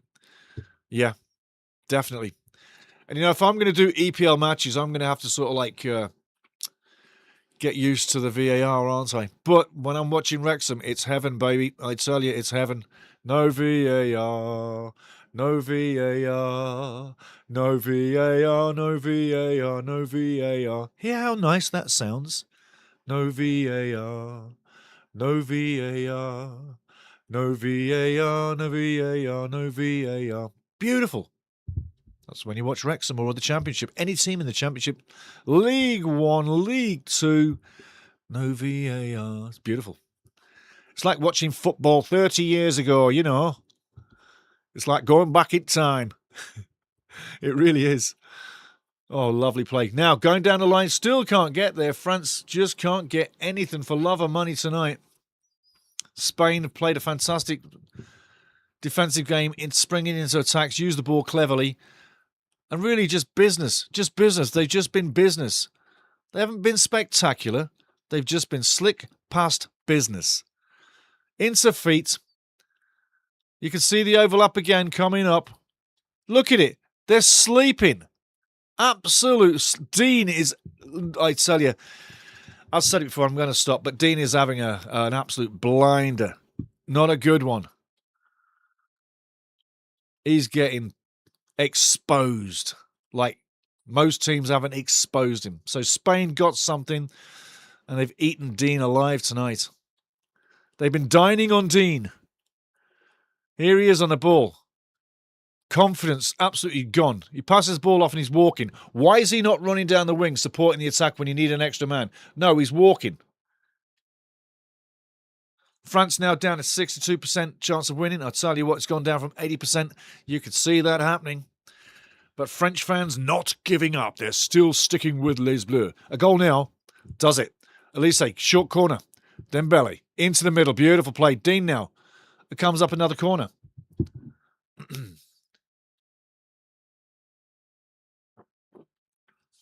Dean needs to be the guy that either gets subbed out now or scores a goal to redeem what he did and relieve himself. Ball in, terrible corner.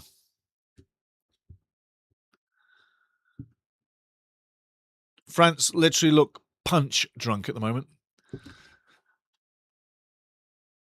Yeah, keep smiling, Gianni. That's for you, buddy. Keep smiling. That's right for you. Yeah, there's two of them. Keep smiling, you bald bastard. Go on. There you go. Get one in for him. I love insulting Gianni because I can't stand the jackass. Really. He's thinking about a 64-team World Cup. 64 team? Why even qualify? Why? What's the point? Do you know, if it gets any stupider, I can see a league stepping away from the World Cup and forming its own divisions. I really can. It'd be worth boycotting FIFA because, what's the point in being with FIFA if it's so disjointed and corrupt?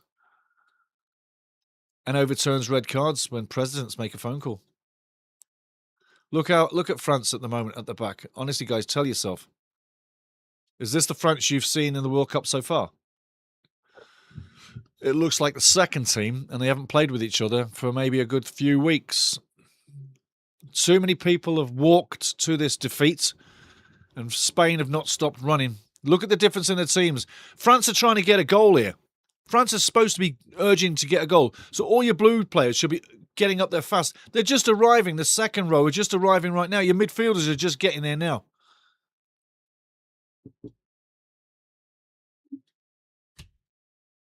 Spain are light-footed, trotting everywhere. Spain are going to have an extra day's rest before either the Argies or England for the final. And England, the most travelled team in the World Cup. Oh, that would have been lovely to go in. Killian, get that one in there, son. That would have been lovely to go in. Takes a deflection of Cucurella. Oof, and it only just goes wide. Would have been a classic own goal. Beautiful, eh?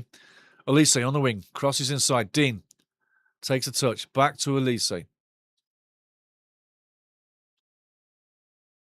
Inside. Cuts through. Shots coming in. Goes into the mixer. Comes back inside. As another go. Lovely little back heel. Very sweet touch. Cross needs to come in. It does. Keeper's got it all day long. All day long. Very passive, aggressive. Ball over the top. Lamar racing. Lovely header by Maignan.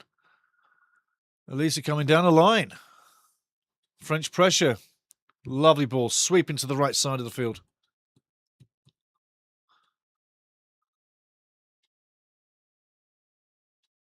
Offside. He was offside.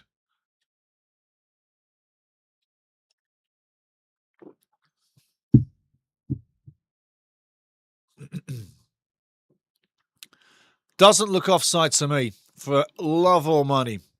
You can use your graphics to bluff people FIFA, but you don't bluff me.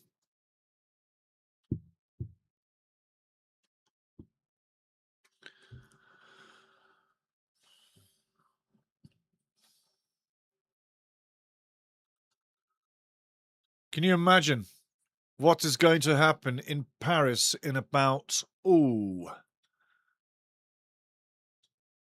25 minutes, unless they get 2 goals? There may not be a Paris. It might not be there any longer. They might go crazy. Foul coming up. Very disappointed in France today, got to tell you. To be honest, really disappointed in them. I thought they would have been a lot better than this. Jamie the Rooster, things could really change in this second half if the French players can get on all the ball more. Both of them.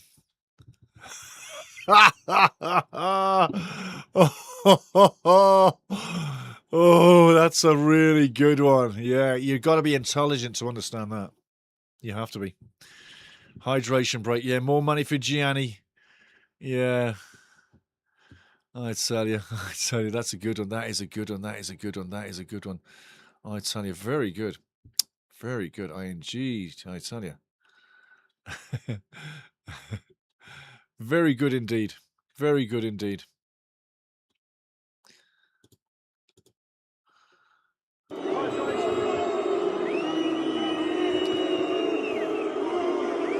Limpet says, what a give and go that was. It was. It was, Lynn. It was. It was an amazing give and go. No doubt about it. And lethargic Spain peaking at the right time. Yes.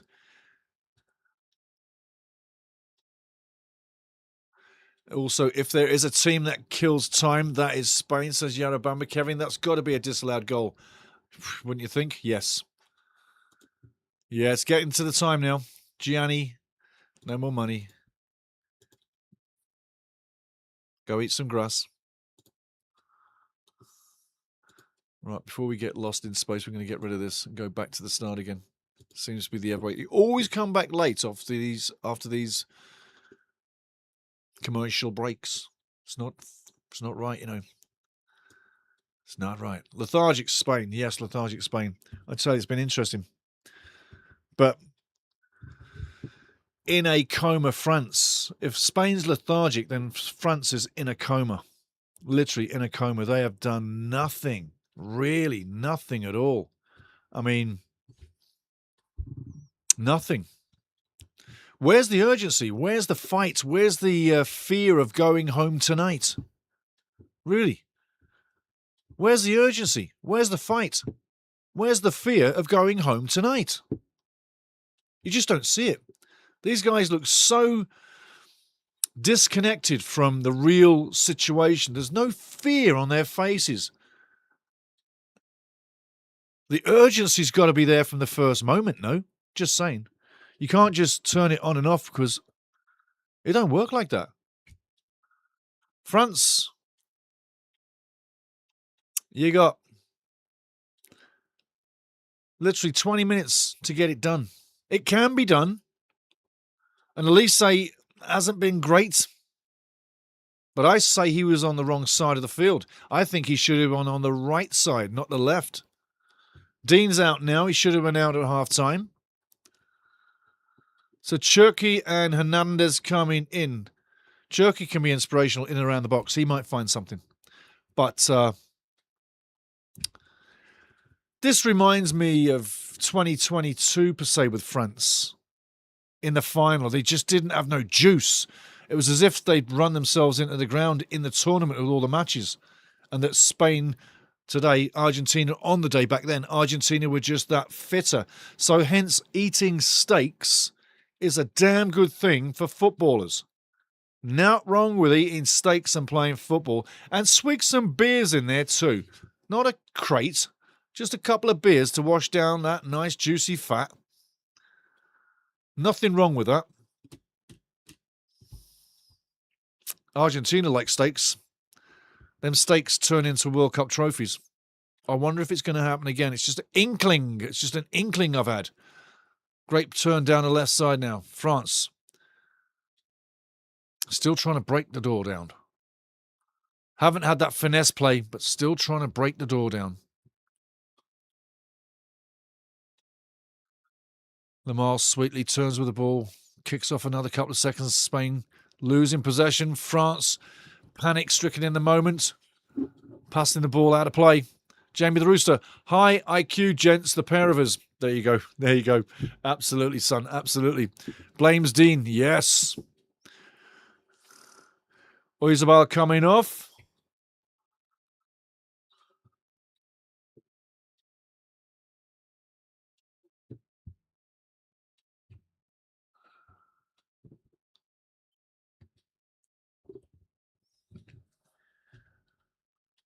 They need to get more croissants into the box. That's lovely. That's lovely. Offside. He's offside. He's offside. He can't do that. Get your flag up. Thank you.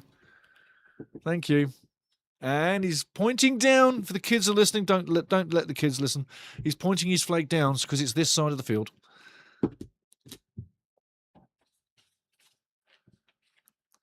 There we go. I've got my flag. I've got my flag. I am a linesman. I've got my flag. Now, if it's like that, he's on the other side of the field. If it's like that, it's close to you. There's my linesman's lessons for the day. Woo! Whip it out. Down the left wing, you need to go. Outside, you need to go. Wow, talk about make life hard for yourselves. They're trying the impossible and not doing the simple. If they would do the simple, they'd get into this. It's passing them by. It's passing them by. France have really not stood up today. It's passing them by. Sad faces in France. A goal right now is what they need. And also, keeping it close at the back. Don't take that third. Take that third, then it's so sad on you.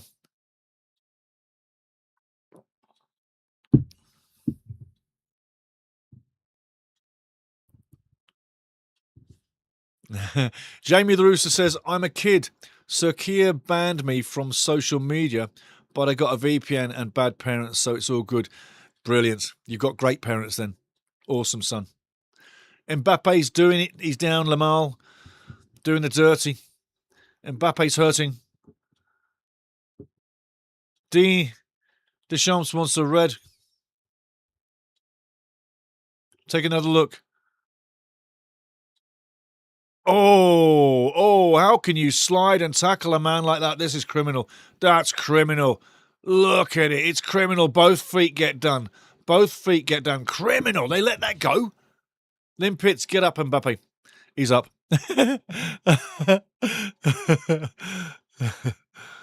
Deschamps is not happy. He wants carte rouge. Carte rouge. Carte roja. Ball coming in. That's where it needs to go, but it's not going in the back of the net. It's going way up high. Rodri, poor Rodri, needs a hand up. Get your ass up. You've only played football. You haven't been to war. Get up. Just like Mbappe talking to Limpets. Get up. Squeaky bum time. We got a little bit of a hippie girl on the side here. A hippie mummy. Almost coming off. Very Spanish-looking kind of gentleman, isn't he, eh? Ruiz and Olmo coming off. Ruiz has had a top game. Very, very busy in the middle. He is.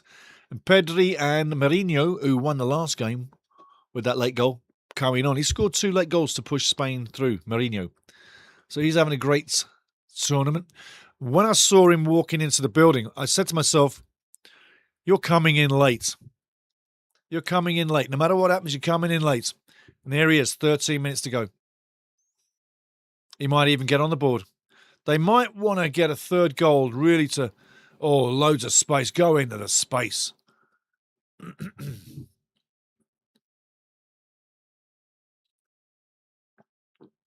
Oh, I tell you, very close. Very close. Farron nearly getting something there. Didier Deschamps having a nightmare. He's literally having kittens there. Oof.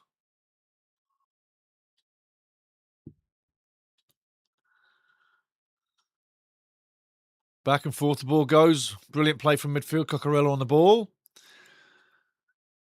And France have just not been at it there. Even now, they're too passive off the ball. They've been passive off the ball all match. In front of this stadium with thousands of empty seats. I'm telling you, I haven't seen so many empty seats at a match at the World Cup as far as the first 100 matches, this being the 101st. There's a lot of empty seats out there, man. Holy moly.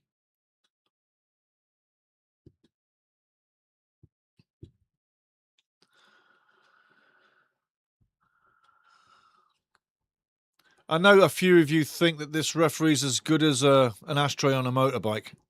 And you'd be right. He is. He's about as good as an ashtray on a motorbike. But you know what one thing is? Now that it's 2-0, he's smiling because it doesn't matter what he does now. The game's done. So he can relax. But yeah, I say he's as good as an ashtray on a motorbike. Ball through the middle. Well taken by Mr. Simon. Does well. Does well. Does really well. But again, sad to see France whimpering out of this World Cup unless magic comes their way right now. But they've literally been a team of faltering individuals in the second half where we expected more. It's been a very disappointing second half for them. They've got the talent. They just haven't come together. Have they got the French syndrome? Oh, I tell you, there was a hack for nowhere. Wow, that was a good old hack. Didn't bring that back. Lucky. Gloves didn't come off. Look, French fans shaking their heads. Shaking their heads. Can't believe what's going on. Yeah.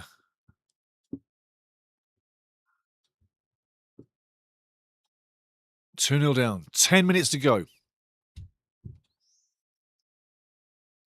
Well, I was right with one thing, that France would not score until the 80th minute, or would be scoreless at the 80th minute, and they still are. And Dean only went out recently, okay, and he should have gone at half-time. They should have opened up that left flank with a wing-back that was brave, that wanted to go down the channel all the way, support his midfield partner, and get it done. Mbappe now with a chance. Chip it on net, chip it on net, chip it on net. Keeper gets a piece of it. How lucky can you be? Well, you know what? You've got to make your own luck. And Doué had a chance there if he'd have lofted it. But Mbappe, nice try, couldn't get there, no space. But you got 2 feet. Why don't you crack that in with your left foot?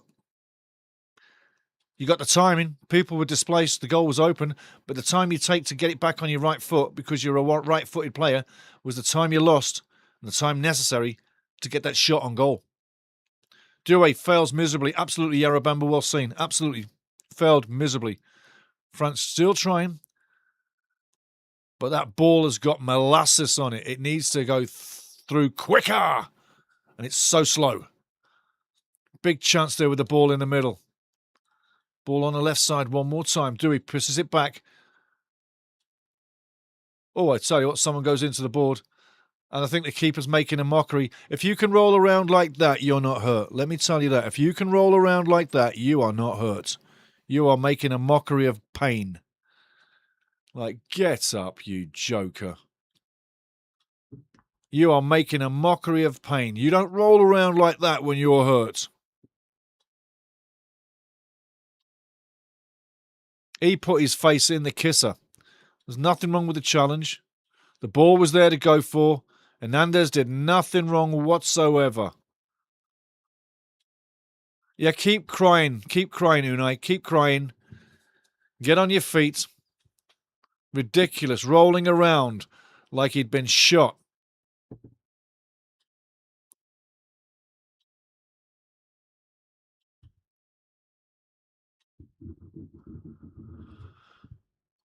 Mr. Williams is coming into the game, I believe. Get out of the way, Shiz, he says. Get out of the way. You just want to be on camera or something?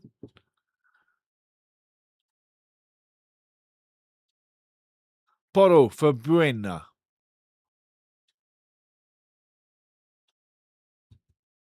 In comes in Mr. Williams, Jr. Talented guy, and Lorente as well. Williams, Jr. 83 minutes. France are going to be picking up a bar of soap, you know. Yes, they are. Tap it off.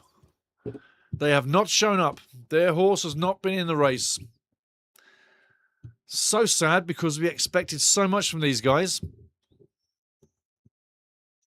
Or is there a football miracle about to happen?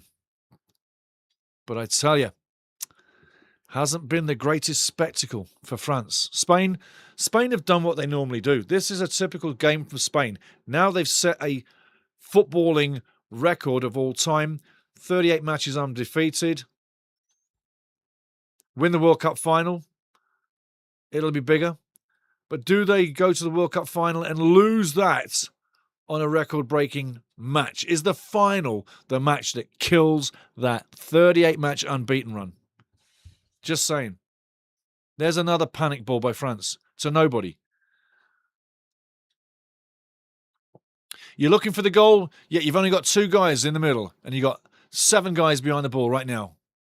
You're never going to get on the board like that. These guys are playing generic football. They've already finished the match.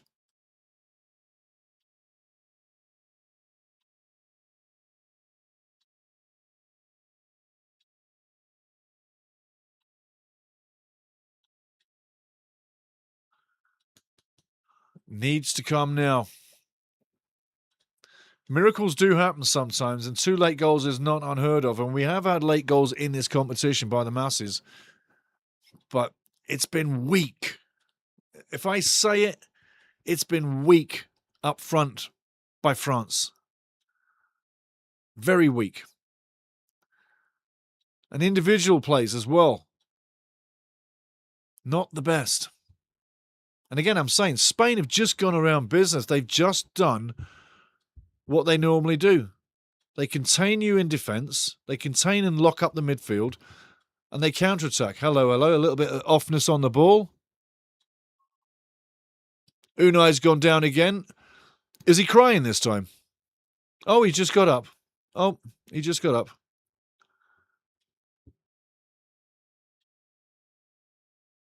How ridiculous can you be? Hey, how ridiculous can you be? How ridiculous can you be? Where do they learn it? Was what someone said the other day about Spanish players, the way they sometimes run up and gang up around people and harass the ref and all the gamesmanship that they play on the field. Where do they learn it? They learn it in academies. That's where they learn it.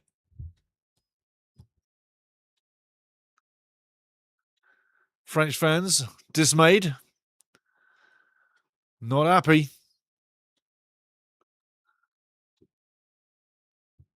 And the building looking emptier by the minute. But give Spain credit. Like I said a couple of minutes ago, they've done what they do. This is Spain. This is what they do. They more or less put two hands around the game and crush the energy out of the game and slow it down. And make it somewhat ugly in ways, and then they possess the ball, get one or two chances. The first one being the penalty, which is fortuitous, but it sets you on your way. Lovely stroking ball to the edge of the box. Dewey now. Lost for time, free kick.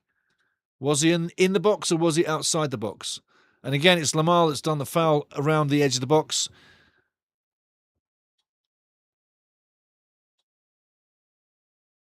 That foot is inside the box. That should be a penalty. The referee just called a foul. Therefore, that should be a penalty. The foot was inside the box. What are they doing here? You all just saw on TV the foot was inside the box. That should be a penalty, should it not? I hope they show you the replay again.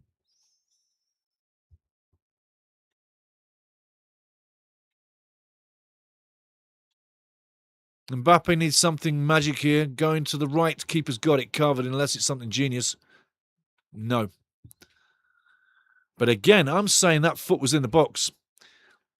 Matt Boswell, how you doing, son? Coming home, football coming home, it's coming home. Coming home, it's coming home. It's coming, football's coming home. We still believe. And it goes on and on and on and on. What a long song. It is. There you go. Dewey fails miserably. Yes, Yellow Bamba. Spain, England for the second star, catching up Uruguay. Hey, there you go.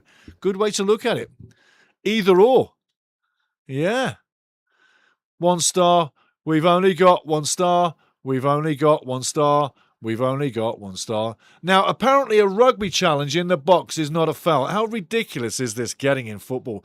That was an absolute rugby challenge on Lamal. Take a look at this. Look at it. Look at it. Look at this. 2 hands throwing him to the ground. Where is that not a foul? I ask you, where is this not a foul when you wrestle someone to the ground and you're not even going the same direction or rhythm with the ball? Has a foul literally changed its meaning in football now? Is it just when the referee deems it's going to be a foul? I'm shocked at the scoreline. Dave Magotti, yes, Dave, yes. It's been a real snoozer for France. They just haven't woke up. They haven't been at the races, mate. They've been poking around it, but they haven't hit it down the middle. Stop and go traffic. Penalty starts it off. And a fair penalty too. It was a proper penalty. But ever since then, France never woke up, Dave. Not for once. Quick corner by France going in. Dembele to the far side. Coming back out, keeping it alive. France still in possession. Into the edge of the box. Still alive in the box, brought down. Coming back to the edge of the box one more time. Where it goes, nobody knows. It's a nice cross in the middle, but going out for the goal kick. 6 minutes to go, added time. Kevin Bowes, for the past week, I convinced myself France will win the cup before the round of 32. I said Spain will go to the... Start that again. For the past week, I convinced myself France will win the World Cup before the round of 32. I said Spain will get to the final. Should have stuck to my gut instinct. Well, I think what you and I both said as well, and a lot of people when we did the prediction show, is that there'll be your 4 top teams. Whoever your 4 top teams are, that's what you got to go to. But when you get 4 teams in the semi-finals, you can pick a team, but you can't guarantee the team going through. But you guarantee one thing: who finishes in the final 4. I picked the final 4, got all the final 4 teams right. On paper, today, and on form, 80% of people in the chat were voting for France to win it. And it just goes to show you, sometimes people don't show up. I have seen a France team here where I think stage fright, nerves have crept into their game because they haven't done the simple things and they've panicked where you haven't seen them panic. And believe you me, Spain is not a team to force fear into your eyes. They're not going to make me panic for nothing. So France just didn't turn up. Have they used up all their energy? I say no, because they look like they've got energy. But they just don't look together and linked with each other to the game. The individual plays have just been half-hearted, and the big players, apart from Mbappe, he's done a great tournament. But apart from him, nobody really has stood up for France at all, really. For Spain, they've stood out like a team of warriors, connected to each other, working for each other. You can see him running all over the place, tapping off, moving each other. It's going to go back there. He's got people running to him already for him to pass off to, looking for the foul, getting the foul, which wasn't a foul. But they're working for each other. These little things that Spain are doing are the things that France have not done all match long. They haven't done it all match long.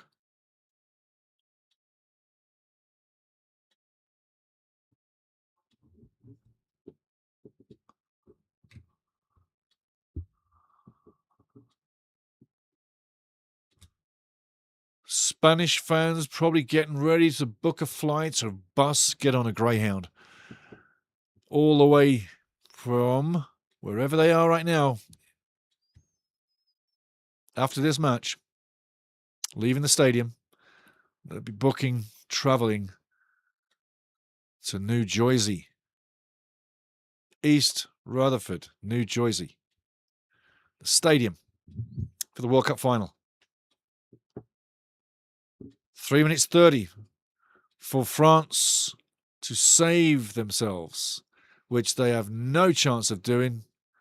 Beaten on the overlap. Williams on the outside now, on the left side. Loads of legs. Does he cut inside? Goes outside, takes a shot, and saved by the keeper. Nice effort by Williams Jr.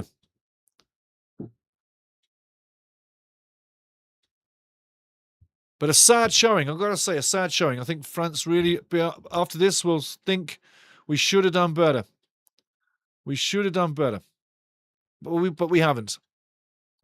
Maybe having more time off than all the other teams affected their momentum. Could well be, because they have had more time off than any team at the World Cup. And if they had got to the World Cup final, it would have continued.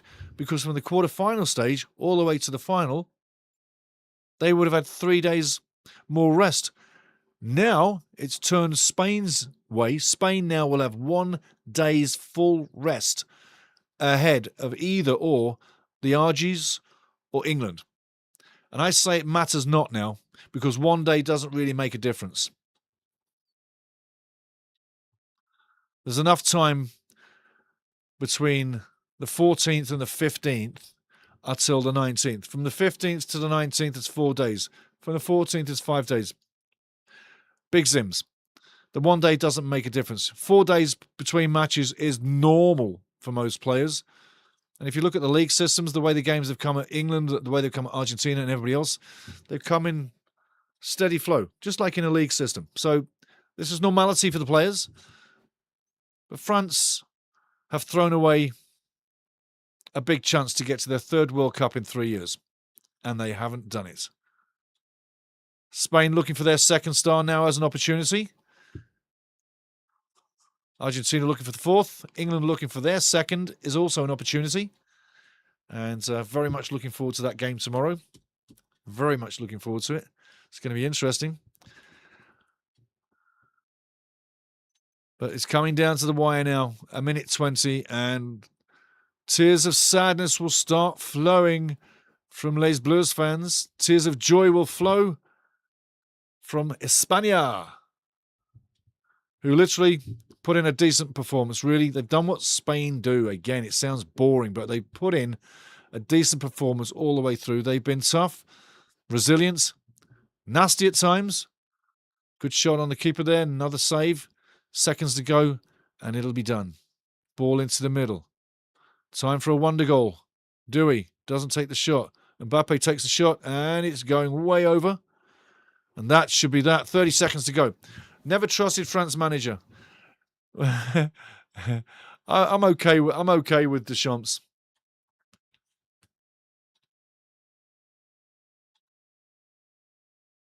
Spanish fans celebrating. Les Bleus fans not happy.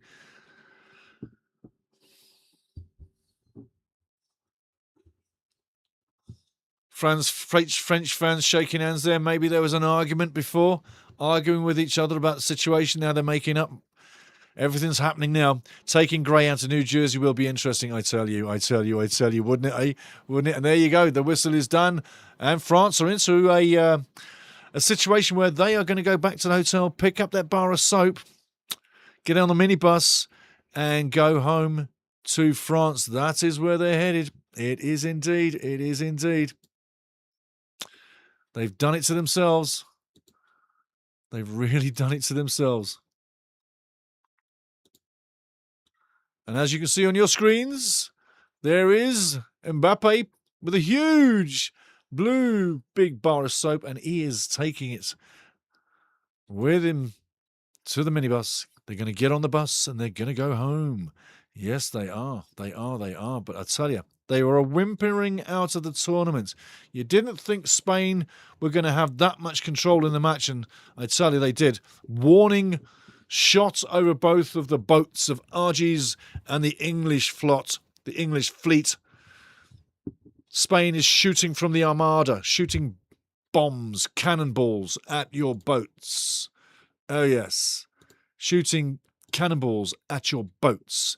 Spain just gave the Argies and the English fleet a real warning and a volley of cannonballs. Get ready for the final, whoever's coming at us. This is what you're coming up against. Spain look like they're hitting top peak right across the board, looking slightly fatigued, as teams are, as they get later in. But great situation for Spain. On the day, 2-0, deservedly. Totally deservedly. They're worth it. They've gone around business quietly. They've been Spain. They've done what they do. Now it's all for one big match in New Jersey to set another record of being unbeaten and make their record beat their own record of unbeatenness. Yes, greatness. But who is it to be? England or Argentina? The Argies. I'm looking forward to it. I've literally got a rack of 8 shirts, English shirts on a row here. And I'm going to add a couple of jackets and maybe one more shirt. And that'll be my starting 11. You might see that. You might see some of that. You might see some of that. Plenty of shirts, plenty of superstitions riding on the game tomorrow. And basically, I tell you, let's go and take a look at the stats before we go into... Just a second here. Right, got you off. Don't need to go. I could do that, but I don't need to. Yeah, I could. Yeah, let's go that. Let's go check out the stats right now. The library is getting so full, guys. The library is so full at times that it's filling up. Starting at the top, I know I'm over there, but on the day, refreshing it, making sure things happen proper. Mikel Oyarzabal on 22 and Pedro Porro 58. That's all she wrote. Headline, Spain, silence. France's guns. Literally, that's exactly what you would say. Spain, silence. France's guns. France had 14 shots, as you see, but only 4 on target. That really, Unai Simon didn't have a problem with, apart from he needed to dive around and fool the ref that he was dying. 10 shots from Spain, 2 on target.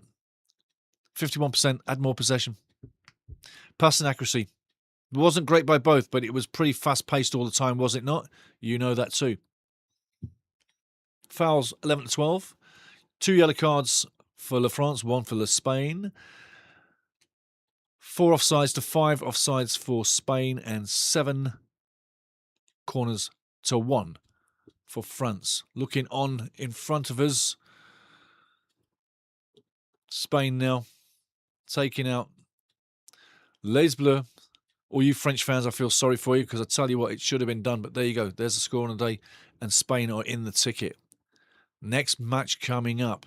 We have 2 matches left after this. 2 matches left after this. This here, that is not a match. That is not what we're going to be covering. We've got this semi-final, that final to go. Literally, I am not wasting my time for that loser final. Not a chance in hell. This one here tomorrow. England fans, Argentina fans, and neutrals, join me tomorrow for that game. That's going to be something else. That's going to be something else. 1982. I was just a young guy. And I won't harper on about the Falklands War or anything about it. But it was a big moment in history. And there are people attaching sentiments from that to this, which I think is a little bit strange because this is football and that is real war. But it's nations going against each other. The winner of that one, wow, gets Spain in the final. Coming back on screen.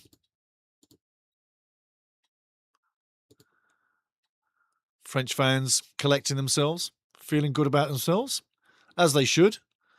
But 2-0 on the day. I'm going to go into the chat right now, as we've done the stats and everything else, and talk about tomorrow coming up and the end of this one. Chaos Overflow, they ate too much snails. They probably did, son. I'll tell you what, they were not in this, not for a second. There's something wrong. Something was really wrong about what was going on with France today. I mean, I even said they looked asleep. Not good, not good, not good, not good. Dave, maybe having more time off than other teams affected their momentum. Could be, could be. Could be. Yeah, remember, never trusted France manager. I don't know why. Didier's okay. He's okay. But, hey, it's all about preference. And your preference said you didn't like him. He didn't do a great job today. His players was the problem. I think he's okay. But what a way to bow out as a national coach. I think he probably gets to say goodbye to the whole thing after this. But maybe not. Maybe he's hungry for more.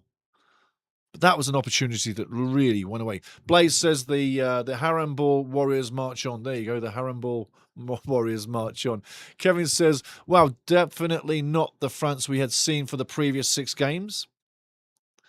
So full of credit to Spain, completely shutting out everything France had. Yes, they did. Yes, they did. And there's one thing I told you or explained, per se, during that match. Get someone who's got some quality, who can go through the line and leave the midfield to dead. Then he can either attack with a shot on goal, push the ball wide, but you're in the final third and you've got the midfield row behind you. It needs someone like that. I'm throwing this out there 24 hours ahead of time. England, Argentina.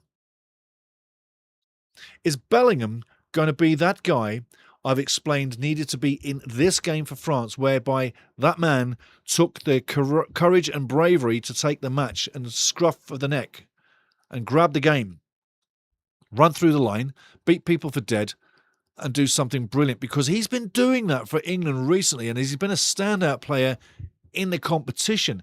Is Bellingham going to be a standout player in that match against Argentina and be the man that goes through the lines and brings the magic and becomes el mágico, the one that brings the magic, el mágico? Is he going to be the man that brings the magic? Because I think that's going to be a really defining thing for tomorrow's match. Where France needed someone to bring the magic today, they didn't. And you can say, with all credit to everybody who said it about Spain, their setup and silence in France, yes. But you cannot tactic for the El Mágico. You cannot tactic for people like Gascoigne, Gaza in the day, for the England fans listening in. You can't tactic. You can't prepare for those people. It's like preparing for Messi. How do you do it? I say stick a man on him. Both halves. A different guy each half. But you sometimes have to realise you can't tactic or plan for the magical player on the field. And that could well be what Bellingham is tomorrow. What he did at the Azteca Stadium is incredible. On the same token, Alvarez for Argentina and his brothers in, let's face it, that new guy, Messi, with 8 goals. They could do the damage too. Defensively, England probably weighs up better just by the edge. But that match tomorrow, in a nutshell, does Bellingham bring the magic on El Mágico and become something special. Already so far in his short career as a footballer, in my mind, and stats at a World Cup, he is in the category of greatest midfield player ever to play for England at a World Cup with his numbers. Just saying. Just saying. Back into the chats. Chris Calvin, really didn't expect England to get this far. Thought they would choke. Excited to see they might bring it home. Yeah, you never know. You never know. But yes, they have had their issues, but they've done very well. Sort of, they've gone about business. Congo was a bit of slap in the face. And remember 1990, Cameroon 3-2, 2 penalties. Gary Lickass. Yeah. So it's a case of England's had problems at World Cups before, but this one is a different feel.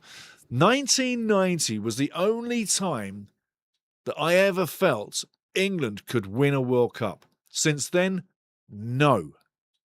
Not ever. Not once did I think they could win a World Cup.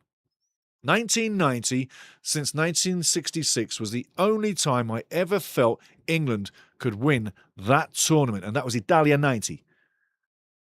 And they go out to penalties to the Germans. Oh, yes. Steve says, fantastic performance from Spain. Hadn't really broke sweat before tonight. Their work rate was phenomenal. Totally. They were working for each other. Brothers in arms, mate. They were phenomenal. Really was good to see. Totally great to see what they can do for each other. Just going to shut this down. Don't need it anymore. Don't need it anymore. Keep you down. Thank you very much. Into the chat again. And a little swig of tea.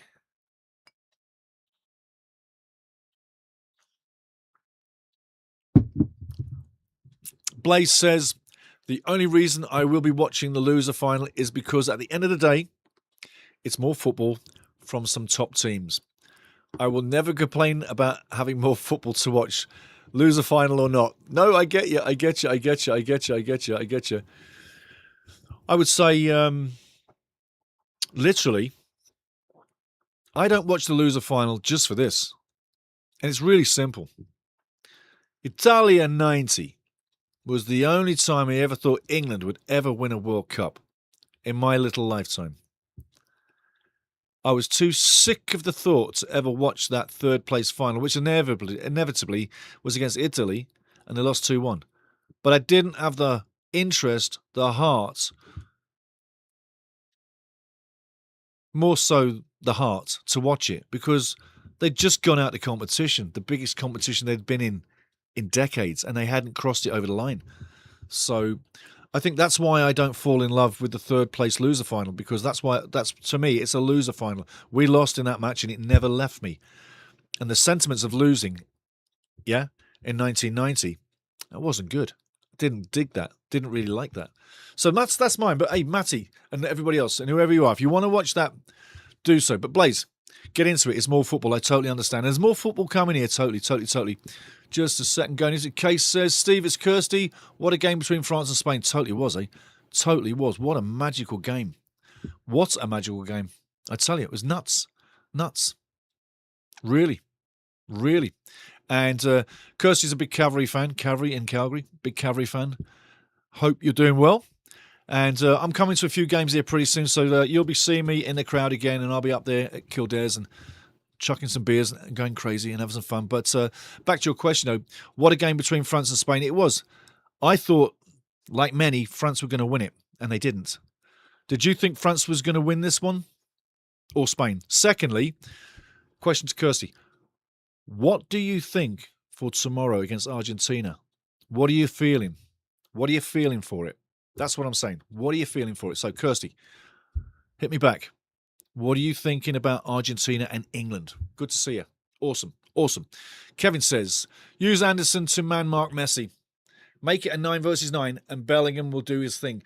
Kevin, that is so right, mate. It's so right. We're on the same page. I hope everybody else gets this. I've been saying for a long time, get a man on Messi for this match in the first 45 minutes, and then in the second 45 minutes, if his legs are getting long, say 60 minutes, bring another guy in, yeah? Anderson, Kevin, I tell you what, Anderson's the perfect guy. Absolutely the perfect guy. Hopefully, Thomas the Tuchel can get him in there. But I think man marking is England's main hope there. You've seen the goals that Messi scored at the World Cup so far this time around, yeah? He drifts off. He literally drifts. This is the defender, and here's Messi. He's right close to the defender, and he just starts drifting off. He's looking around. He knows where the play's coming from. He knows where the space is going to be, and he starts drifting off. And he automatically has this little machine in his head going, I need to go this way to get more space. The ball's coming over here. If I move that way, bang, it's in. So he literally makes simple finishes because of amazing positional sense, call it instinct, where the ball's going to be. But Messi has that amazing instinct to be in the right place at the right time. And the funny thing is, he does it too often for it to be by chance. Do you know what I mean? So just saying. Tea time, baby. Just going to have a quick one. Oh, yeah, Kirsty, give my best to Dale and the guys up there at Calvary. But, yeah, I'm totally with you there, Blaze. Totally with you. Kevin, totally with you. Leopard Mike, how you doing, Leopard Mike? Spain have smothered. They have suffocated France in the middle of the park. Spain scalped France. They flattened France. We have given France so much praise in this tournament, but they were swatted. You know, you're right, man. You're totally right, Mike. Totally right. But I say they fell asleep. They came into this match asleep, sleeping, totally sleeping, you know? They did. Yarabamba, Spain is an attrition machine. There you go. Battle of attrition. Total battle of attrition. That is exactly what it is. They slow the game down. They smother you. You're all bringing brilliant points. You're all correct in your analysis. You're saying the right things because you've seen the same game. But you're doing it perfectly again, man. Your analogy, everybody, of what's going on every time. I tell you what, if you were learning the game and you just read here, you would have seen what went wrong in this match. If you didn't know anything about football, just read the chat, top to bottom, you'd know exactly what happened.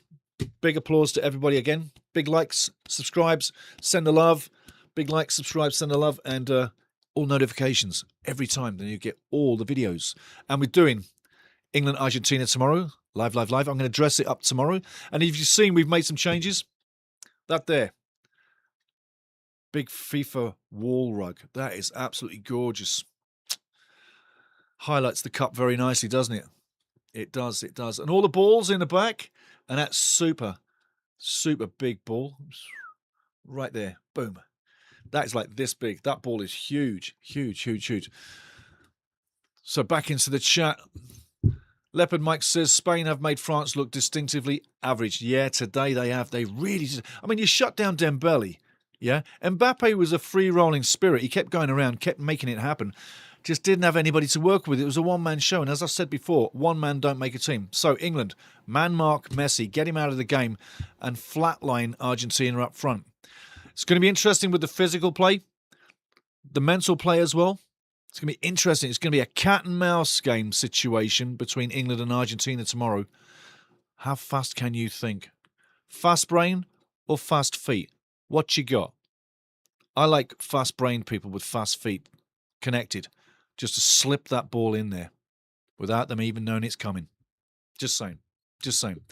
England will easily beat Argentina, says Leopard Mike. I tell you what, I like that. Coming back at you. Okay, I thought France was going to win. K794. I thought France was going to win, but was rooting for Spain. Ooh, you naughty little thing, you. England will win against Argentina tomorrow and will bring the World Cup home. 60 years, time for us to win, yeah. 60 years of pain. 60 years of standing in the rain. 60 years of watching everybody lift a trophy. 60 years of watching everybody host a trophy or a tournament, but never getting close to it, never touching it. That's the crime. Never getting your hands on it. Sad. But yeah, great stuff. Kay also says, will do. You're missed at the games. Can't wait to see you back at the Cavs games. There we go. Lots of love. Going back at you. Brilliant. And I will be at the games pretty soon. You can bet yourself I will. Steve, just need England to beat the Argies. Now for both my pre-tournament bets to make the final. Come on, England. There you go. I tell you what. It's going to be an interesting match. A lot of emotions, yeah? Like Kay just points out, 60 years. It's going to be an interesting match for a lot of people. And I'm going to remind everybody, if you are in the UK, or more so, you're in England, or you're English living in Britain, or you're English living around this little globe of ours, no matter where you are, yeah? If you're 70 years of age, I'm not 70, obviously, but if you're 70 years of age, you might have an inkling about England winning a World Cup. You might have experienced that. But for anybody that's, say, 60 years of age and younger, they got no clue what winning a World Cup is about. And when you think about that statement, okay, 60 years of age and younger, you've never seen England win nothing. That's all we've won. Nothing. It lets you think, if that's the case, they have no winning enjoyment or mentality throughout the race where winning a World Cup is concerned. That transfers through every single player. You're all from the same stock, right? You're all English, right? So nobody that's 60 or younger has experienced that World Cup smell, and other teams and other countries have. In comes the big man himself. In comes the Cabster. Cabster, what do you think in England tomorrow? Oh, that good, is it? Right, there you go. There you go. He's chilling. Cabby's in the house. He's been outside. He's been sleeping in the grass. You doing good? He is. But again, 60 years of age. Yeah, you got fresh kibs there, buddy. I'll put some fresh in there. Oh, sorry. Do you know, this guy's so careful, he won't put a paw on me. He's got nails, right? Claws, but he won't put a paw on me. That's how careful he is. But if I got a glove on, he'll just sit right on my arm. How clever cats are, eh? Kitties are lovely. I love cats. I do. Yes, you know I love you. You do. That's why you get the best food. And fat-free. It's not fat food. Nope. Got to keep his waistline good. But like that nice sentiment from Kay, I'm definitely interested in getting back to the games, and I miss all of you guys. I really do. I really do. I am looking forward to coming back. Thanks for telling me how badly I'm missed. I'm going to cry now. Steve, just need to beat the Argies now for both my pre-tournament bets to make the final. Come on, England. It's going to be interesting, isn't it? You know, it's going to be interesting. 24 hours from now, we will either feel like Spain or feel like La France. Either way.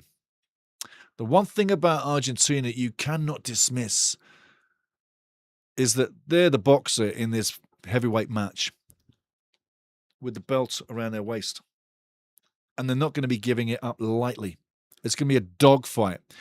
Which two better nations could you want to script or write it for an absolute pit bull dogfight between the Argies and England? It like writes itself. It's the most poetic semi-final I believe England could get, and vice versa, Argentina as well, because of the history between the two nations. Oh, by the way, conducting your history lesson for the day, the Falkland Islands, under British rule, is older than the nation of Argentina itself. That kind of should dismiss who owns it, but it doesn't, does it? And Britain does own it per se.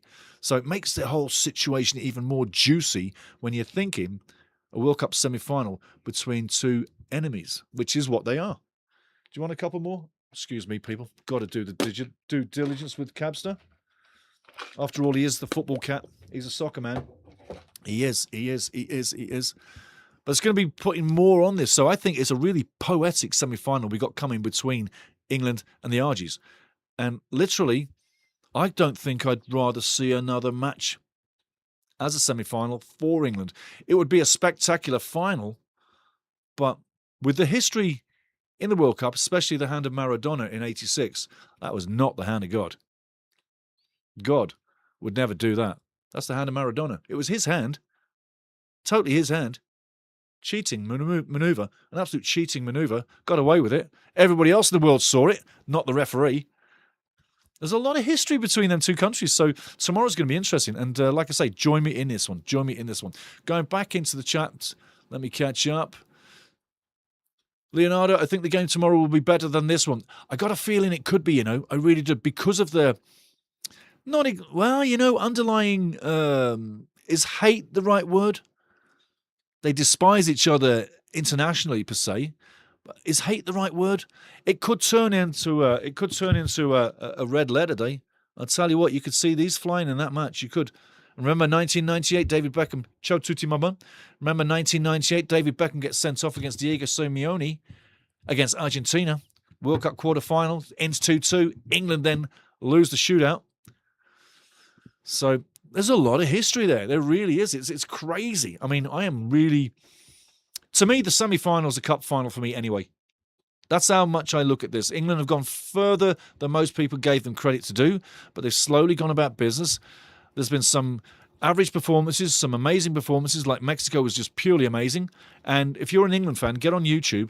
I don't know the guy's name. He's an English fan, and he's been filming himself going through the World Cup finals from place to place.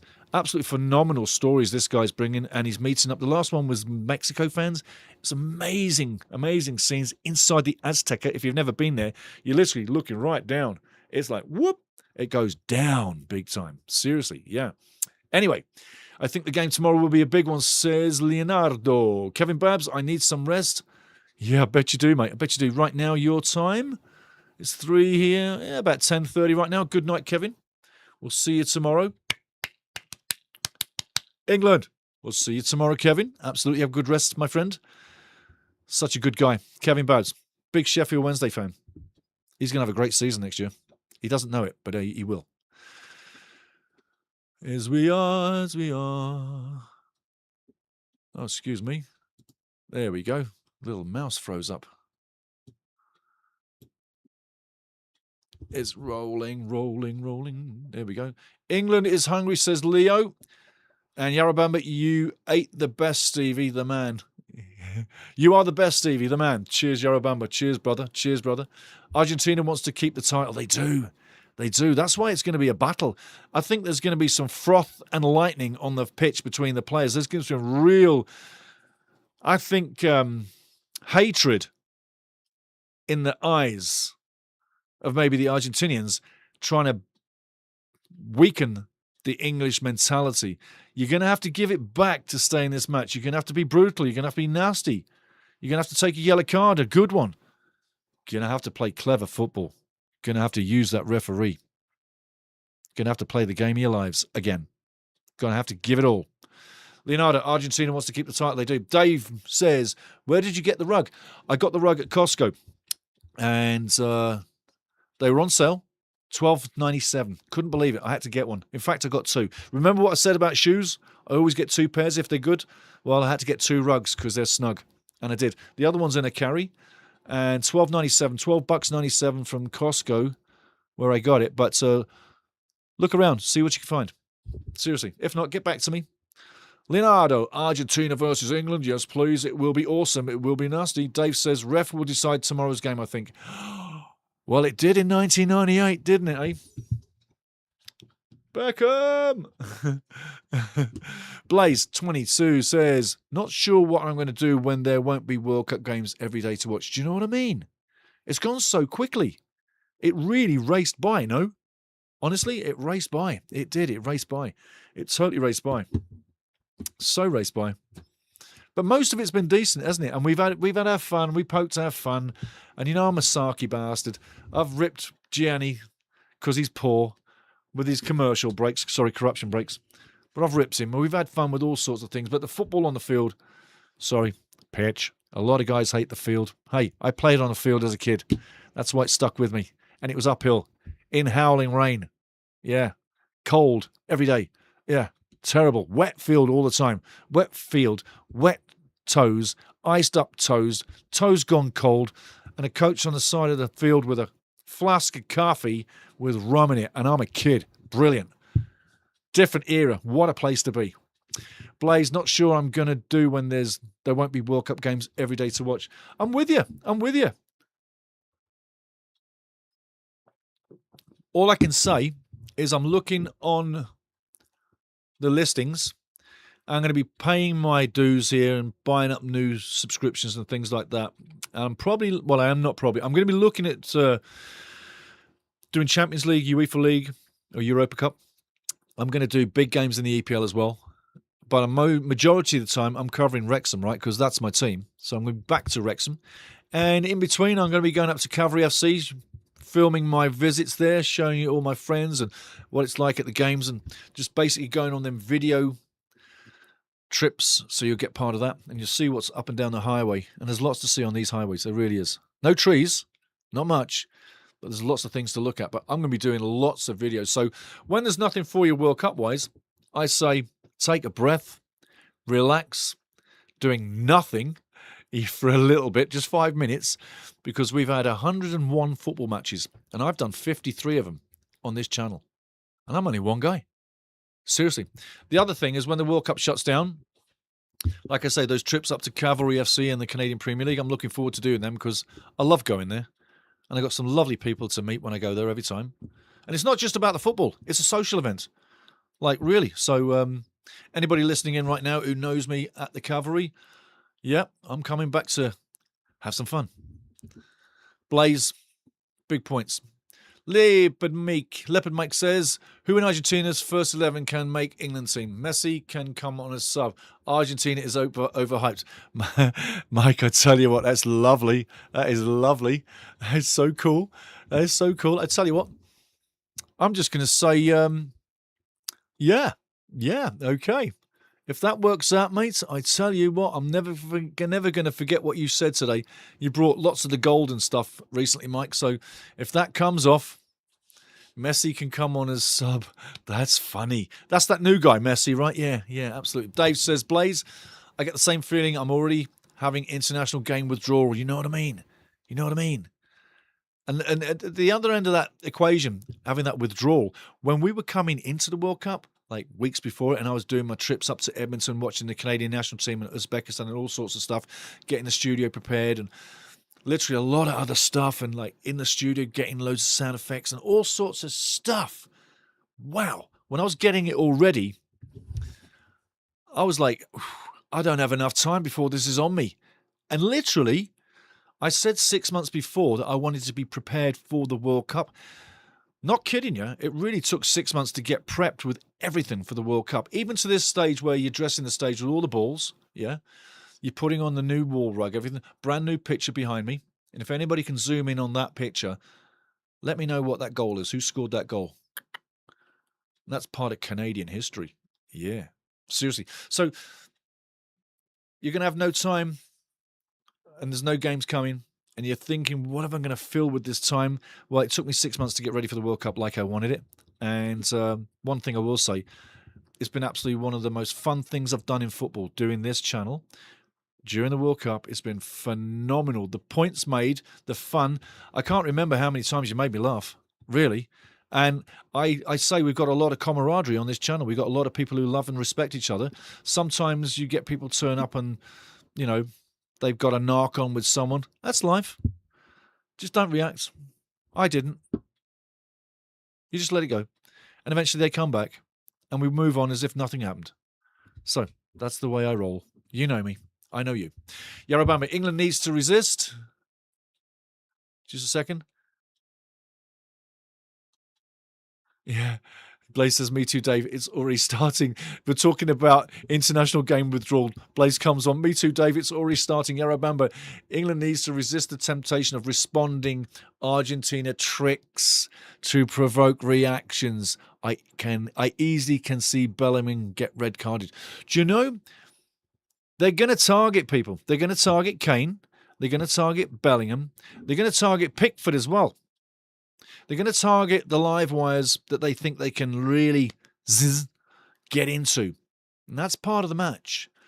The one thing I say about Jude, hey Jude, do not react. Don't take a red card playing for England. Remember, put it in the net and send Spain packing on a minibus. Da, da, da, da, da, da. You got to say, I don't think Bellingham's going to react. I really don't. I think because he's playing in Spain, he knows how the game is played in Spain. He's got that experience of playing in the big matches there, El Clásicos, etc., etc. They all have that same gameplay. Where do they learn it? In the academies in Spain. So I think he's probably one of the players that can stick with it. He may well show some frustration, but I think he's going to do that with his boots. And if they get under his skin and he puts the ball in the back of the net, then he will return the favour, antagonise them, and get one of them sent off. So I think Jude's going to be okay. Harry's calm. I mean, he's been headbutted deliberately twice in the tournament, Harry Kane. So I think, for what it's worth, I think you got a point, but I think Bellingham may well be able to keep it together. Steve says, think we do Argentina tomorrow, Stevie?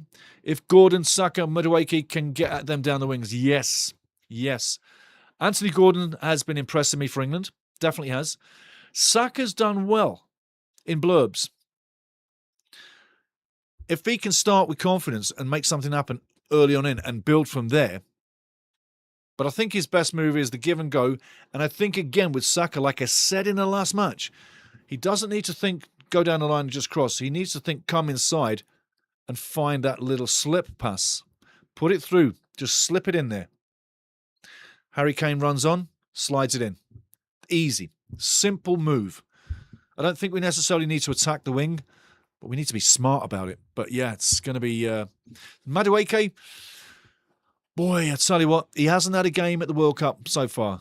Tomorrow, if he has the game of his life, everybody will say, oh, you remember Madueke at the World Cup? He was fantastic, yeah? Oh, yeah. He can have a good World Cup, but it's got to start tomorrow. So far, so good. He's been in and out, but he hasn't been fantastic. He hasn't shown what he's really got. He's like literally what I call the nearly there man. He's not on spot right now. He's nearly there. Maybe tomorrow he's there. But he needs a big game. So does Saka. Anthony Gordon, like I say, I'm happy with him. And but yeah, you're right, man. Go down the wings. But once in a while, cut in. Likewise, Anthony Gordon on the left wing. You know you want to go inside, but he gets the goal or the assist the other day when he slides that ball in, when he cuts in and slides the ball in across the 18-yard box. Beautiful move. Nice finish, nice goal. Not from him, but the move, the pass, the assist. He needs to do more of that, not just down the wing, but cut inside and drag that wide defender with you. If you've got an overlap, now you've got so much space to slide the ball through for an incoming winger, so he can tear it up by coming inside. Literally, just by doing that, it can literally shave time on putting the ball in the back of the net. Literally. Chaos Overflow, I'm so afraid to name who I am rooting for. My mouth seems like a curse lately. That's so funny. I tell you what, it's only football. I'm going to read that again. Chaos Overflows says, I'm so afraid to name who I am rooting for. My mouth seems like a curse lately. That's funny, man. That's funny. Blaze, after the World Cup is over, I will be back for the Wrexham games. About time they made it to the Prem. On that, I'm sticking to me guns, Blaze. And I think you know what's coming. If not, this is what's coming. Wrexham need to add to the squad. 0-0 in Krakow the other day. So nice little start to the pre-season. 0-0 in Krakow. Looked pretty good. Wearing the new black outfit. I'm not sure I'm going to buy that one. I love my black shirt that I've got from the Miners and the gold shirt and my yellow shirt. And my training shirts. I've got plenty of shirts for Wrexham. So I don't know. I'm going to have to look at the shirts closer. But as for the watch songs, they're coming. And pre-match shows. Remember, Monday, Wednesday, Friday are going to be the live shows. Once I've set that up, coming in about a couple of weeks, Monday, Wednesday, Friday are going to be shows live. You can get in here live, and it'll be including all topics of football. There will be a big dumping of Wrexham in there and other world stuff, i.e. we'll talk a little EPL. We'll talk some of the international stuff. We'll talk the social media stuff. Who's doing what to who in the news. When Joey Barton has a wobbler, we'll sort of make some fun about that. So we'll do some of the funny social media stuff too in them shows. Monday, Wednesday, and Friday. And it'll be a Friday, will be a pre-game for matches for Wrexham on the weekend. Wednesday, you'll have a pre-game or the match Wednesday. And Monday, it's like what happened off the weekend, re-chewing on what happened off the weekend and looking to what's coming. So the live shows are coming for the show. Ultimate Soccer, put your teeth in. Ultimate Soccer Show Live will come Monday, Wednesday, Friday. And if there's no match on Saturday, it could be pushed to Saturday night to give you something for Saturday night. That's what I'm saying. So, after the World Cup is back, Wrexham games, but about time they made the Prem, which is what I wanted to talk about. Let's get the Kop fixed, and there's good images happening about the Kop right now. It's not really. You can see it shaping up. You can see the Kop shaping up. I'll make a point of that when we talk about Wrexham next time coming through. But let's get the Kop done. Let's get 6 new players in the squad. We're not going to pick up anybody, let's face it, huge. I don't think they're aiming too high. What I think they're aiming for Wrexham is more like players in the Championship that can get the job done and force a team through that league itself. I don't think we're going to be spending crazy money. We've been rumoured to be looking at all kinds of forwards coming in. Give it a couple of weeks. We'll know what's happening. But again, I don't think Wrexham's looking to spend crazy money, looking to add top-end Championship players that want to push us up the league. Maybe it gets us in the playoffs. And ranking Wrexham right now, they're 7th in the Championship, in my estimation, before we even kick a ball. Whoever we add to that can push us into the playoff numbers. My ideal situation would say, let's get the training facilities completely fixed as well. Let's build the squad this year and into next year. And let's go for the Premier League in 2 years' time. I think that would be the wise situation. Build up the team slowly. And the difference is this. If we go into the Premiership this year, we've got a team of guys that know each other, correct, fine. And we'll do better than these bottom-end Premier League players that play for relegation teams. We'll do better than that because all our players know each other. So we're like a big family on the move, right? But that third year, and I said this 2 years ago, we need 3 years to build before we get in the Premier League. But that third year, next year, we add more players, and then we really have a fantastic league in the Championship and look better at it. And then we go to the Premier League, whereby whatever team we get out of the Championship with, we're going to have to completely dismantle most of it and bring in a whole new set of guys. Or we add a 50-50 mix, where you're going to have to spend upwards for Premier League talents to mend and blend or merge with what we've got. The best part of our squad in 3 years' time would have to be cut by 50%, and we'd have to bring in 50% of the other half that are players that played in the Premier League and know exactly how to exist there. Otherwise, it won't be a sexy story. We'll be going straight back down. Got to prepare for that big league. It's not just about money, honey. It's not just about money. Going into the chat. Here we go. And sticking around here for a little while longer, guys. Like I say, 2-0 to Spain on the day. They totally deserved it. And big love to everybody. And I mean that right here. Big love to everybody. I love everybody in the chat right now. It's not just words. Never is.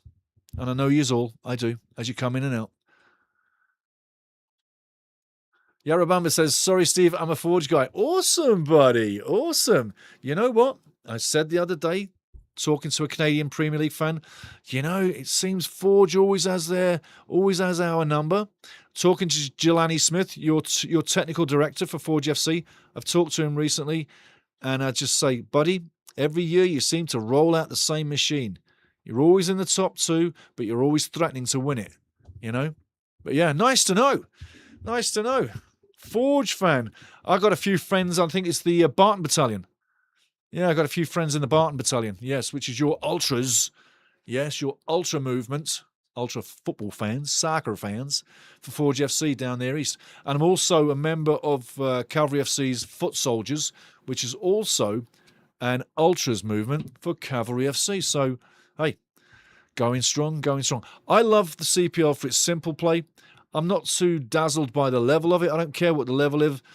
The level is the level. That's it. It's not MLS. It's not professional leagues around the world. It's its own level. But it's not a Premier League. That's the only thing I have a problem with. It's called the Premier League. It should be Canada 1. Something like that.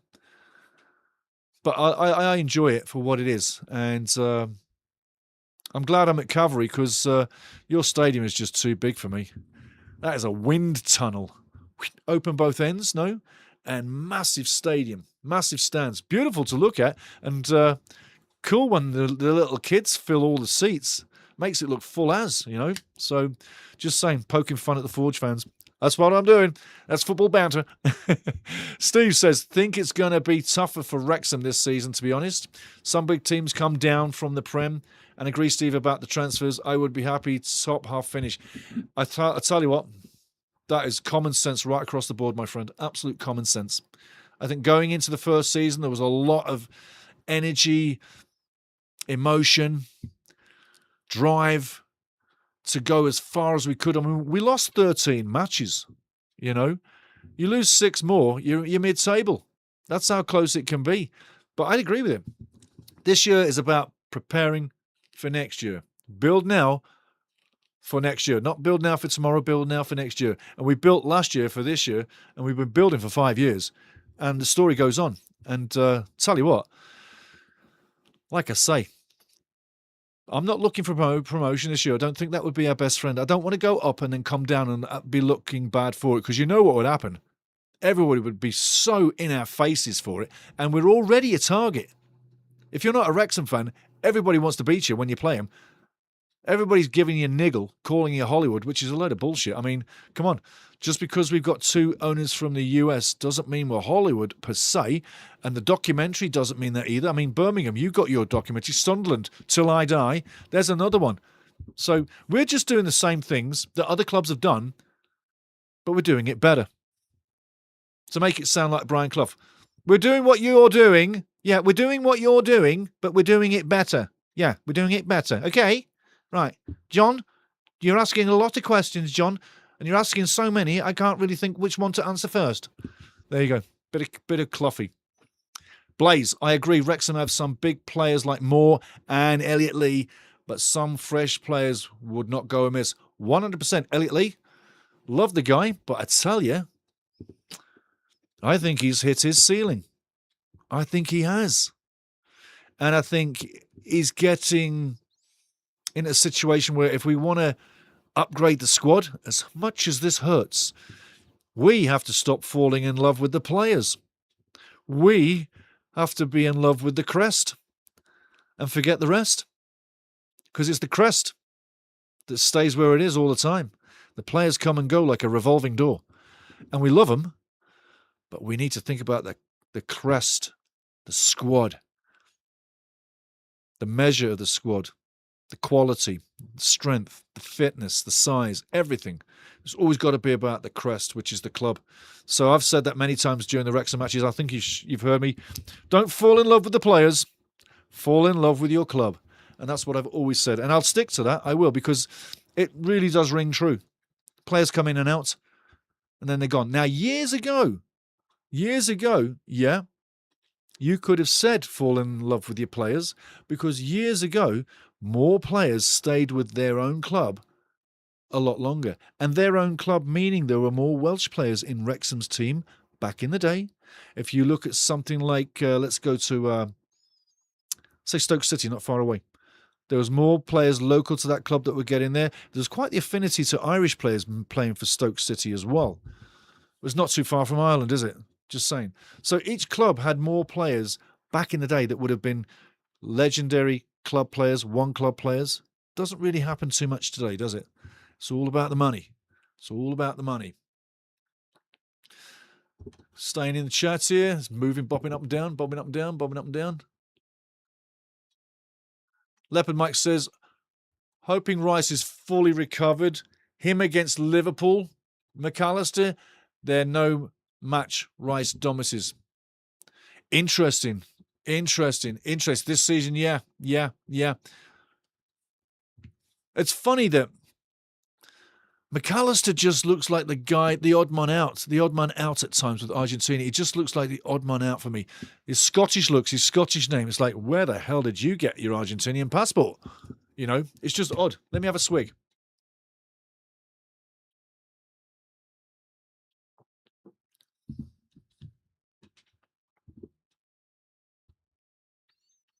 Blaze, I agree Wrexham has some big players like Moore, Elliot Lee, but some fresh blood needed. Yes, Dave says, see all this CPL conversations is encouraging, me to see into Toronto games. Interesting. Well, interesting. Inter's on a bit of a slide right now. They came in pretty strong. I think they've lost the last 4 matches at the moment. I was looking at the league earlier today. Now, the thing is with the Canadian Premier League, I think it's a great place for young Canadians to aim at to start their journey. You're not going to make millions of dollars in the CPL, and you're not going to be playing in front of 50,000 people. But what you are doing is you're playing against the best in your zone. They're well coached. It's got a decent level to it. I call it semi-professional if you want to base it. For me, it's semi-professional football simply because they don't play all year round. It's a short league, 28 matches plus playoff games, but it's a short season, short league. So it's like you're in and out all the time. So it's like a semi-professional situation. And I think for Canadian kids, it's probably one of the best things that's come around ever in the last sort of, in my opinion, 35 years. Your grassroots is great. The leagues are great. Yada, yada, yada. But this puts such a level in for people to step up. So your young kids can step up, get a little bit battered, find their feet here. And if they can surpass and stand here as young players and improve, then move on to another club higher up. Maybe MLS. Maybe somewhere in Europe, South America, Latino America. But it's a great starting place. The gameplay itself is a lot slower than this. But they're playing the same methodic football, yeah? So the same methods, the same kind of plays, but it's slower. And depending on the fields out here in Canada, where the game is going to be played, whatever stadium, depends on how ball that moves across the field. If you've got grass, it'll spin across good. If you've got artificial field, it drags and it's slower. So it's a slower pace of life in the CPL. Again, though, for what you pay and the game itself, it's worth taking in. I'm not going to promote CPL and say, oh, go buy a ticket, get in there. It's for everybody to make that decision. But I think I'll just give you a fair, short assessment of what I get. Me, myself, I go there, and I'll be honest with you. I've spoken to the players. I've spoken to Tommy Wheeldon Jr. many times, interviewed him and yada, yada, yada. Ran their press conference for quite some time. And I love going there as a fan. I do. I loved going there working, but last year I said, you know what, I'm not going to come back here and run your press conferences anymore. I'm not putting cameras around here anymore. I'm not working for you guys any longer. I won't tell you why, but something did happen, and I withdrew everything. But I prefer to go there as a fan, and I always did want to go there as a fan because of the people I meet and the friends I've got, because they're awesome. So, Yarrabamba, Forge Man, it's all about the social, it's all about the friendship. Into the chat again. Dave says, I totally agree. It used to be MLS or nothing for local youth who graduated out of uni or high school. Absolutely, absolutely. And you know what? Going from amateur football and trying to get a trial at an MLS team back in the day, it was nigh on impossible to get done. It was so difficult to contact and be in the loop with those guys, yeah? So just saying, yeah. But like I say, I think it's a great step up for the youth. And we'll have to see if they start excelling and getting more sponsorship in there, more money backing it, better stadium. I do say they need stadiums of no larger than 7,500. It's really homey feel. The voice and the noise stays in the little building, and it's the right size for this league. No disrespect to Yarrabamba and his stadium over there at Forge in Hamilton, Canada. It's a massive, beautiful stadium. It's just too big for my money for this league, and you can't fill that every match. So I think 7,500 would be the golden ticket. Get a community stadium, spruce it up, do what you need to do, but get a community stadium outside, 7,500, maximum 10. You don't want to go any more over that, and that would be the perfect number for decades. Do you know why? Simply this. There's so much football to watch that people are not watching the CPL. They're watching the World Cup. CPL's been going on. People are not watching that. They're watching the World Cup. They watch the highest level that they can get to. If the World Cup wasn't on right now, people would be watching the tour games and international friendlies around the world. Okay? When that's not available, they're getting back into the league systems all around the world, whereby everybody's got an affinity to some club from around the world. So viewer-wise, there's a lot of people do it right there on the screens. Spectator-wise, CPL, it's still growing.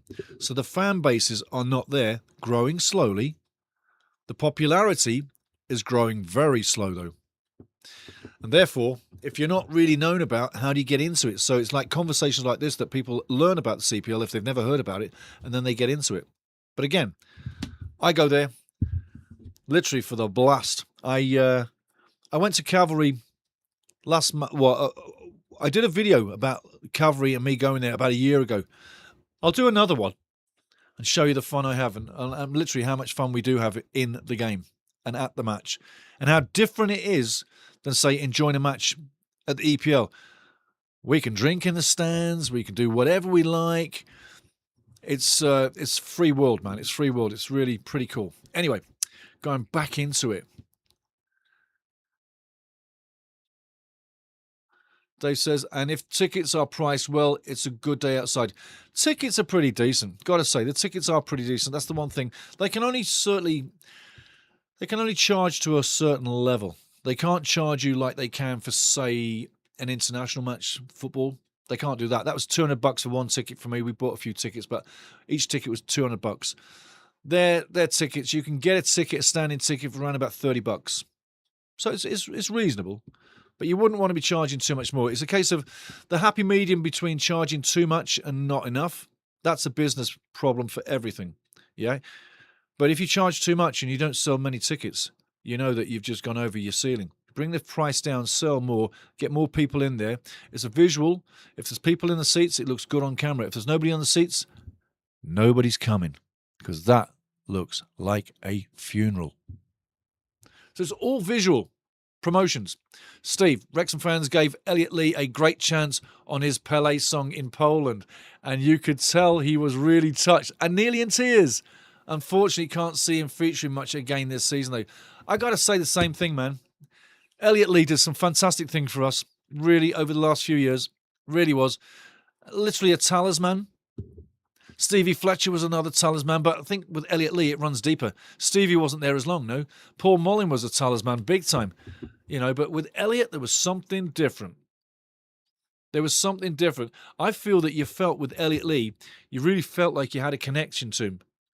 When he was like in front of the fans, when he scored, he was literally connected to everybody in that zone, not just in the end zone behind the goal, but all around the stadium too. But everybody felt connected with him, literally like he was one of us, per se, or we're one of him. Family. Other players don't give you that. That's where I differ on that one. But I don't think he's going to feature much. I really don't. And as sad as it was to see Mullin go, and Ollie Palmer, and a few of the others, eventually they do go. And that's why, as boring as it sounds, I always say, everybody, fall in love with your club, not your players, because you can't really have much time with them. They come and go so fast, but your club always will be there. Absolutely, absolutely. But yeah, I'm thinking probably the saddest thing is we might need to move him on, free up some space for some quality. So I think that's a possibility that we probably should wrap around our heads and get used to. And a few other guys too. And as we progress with this team through the championship, getting ready over the next 2 years, I think each transfer window, I'd like to hope that every single player in that squad is literally walking on thin ice in their own minds, so it keeps them really burning for the Wrexham cause. There's no time to let off now. We haven't achieved. We've got to go again. You know we've achieved. But next season we've done nothing yet, is what I'm saying. But yeah, the Pele song in Poland, beautiful. I actually caught some of that, but I wasn't sure what I was hearing at the time because it was kind of muffled on me. But I was wondering what was going on. You just filled in the block for me. You dotted the I's and crossed the T's. Thank you, Stevie Dilk. Dave Magotti, I do wonder how much of the money CSA is getting will go to improving CPL since it's their baby. CSA, CSB, yeah.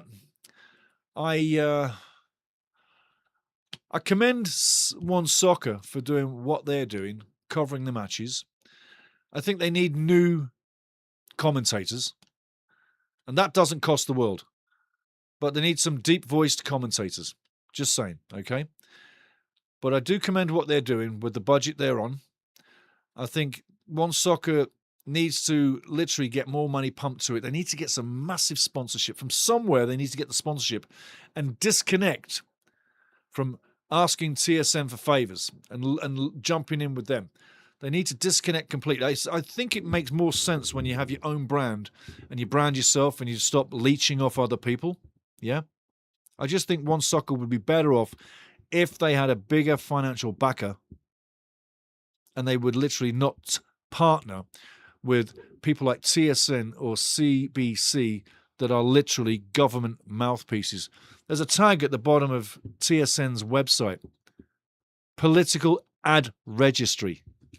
You are a sports network, not a political network. Yet you've got politics up the yin-yang. Lose respect immediately. Government mouthpiece. I've never been more horrified watching football than having to watch a government ad during a football match at the corruption breaks. That's why I wouldn't watch them anymore. I'm not paying the government to watch their ads. I couldn't give a crap what the government says. I'm watching football. 2 words, government. Second one's off. Really? Off? I do wonder how much of the money CSA is getting will go into improving CPL since it's their baby. I know money does trickle down too, but not a lot. If a lot of money trickles down to that league now, you'll see a jump in the stature of players. They will be able to buy players from other countries overseas, and not guys that can't make it in the 3rd or the 4th tier in Spain or Italy or wherever. And that's another thing. The propaganda within the league itself. I'm opening eyes here. I'm not just bashing. I'm opening eyes. The propaganda and how they portray players coming in from other countries. Oh, this guy's an international star with this country, yada, yada. Yeah. No, he's not. He never played for the nation. He was in the junior rankings. Never did anything. Never got a line in any big club. He's been at 4 or 5, tier 4 or 5 all his career, and he's coming to play in Canada. They don't tell you the absolute breakdown of the players. They just say, oh, well, this guy played 2 matches at the U20 level 7 years ago. He's now 25. It doesn't add up. So they literally feed you a line sometimes with the players to excite the fans here that some big players coming to our league. That's why they need the money, to make more people aware of this league by better promotions, more cameras, better systems, better stadiums, more money, and bring people overseas, players from overseas. Build this league like other leagues do. It starts small, and it is, but it's got to slowly build and rise. The biggest negative for the CPL is geography. It's such a huge chunk of rock we live on. You could literally put Europe in here 1,000,000 times. I'm joking, obviously, but Europe fits in here quite handily. Fly over Europe every day just to get to a game. Think about that. Fly across Canada. It's massive. So we have logistic issues as well. So it's amazing what we do with what we've got. But remember what level it is and how good it is for the young kids in Canada to have that first step at going into a level that will test them. Whether or not they make it in that league will tell them whether they'd ever make it in the big leagues. That's the point.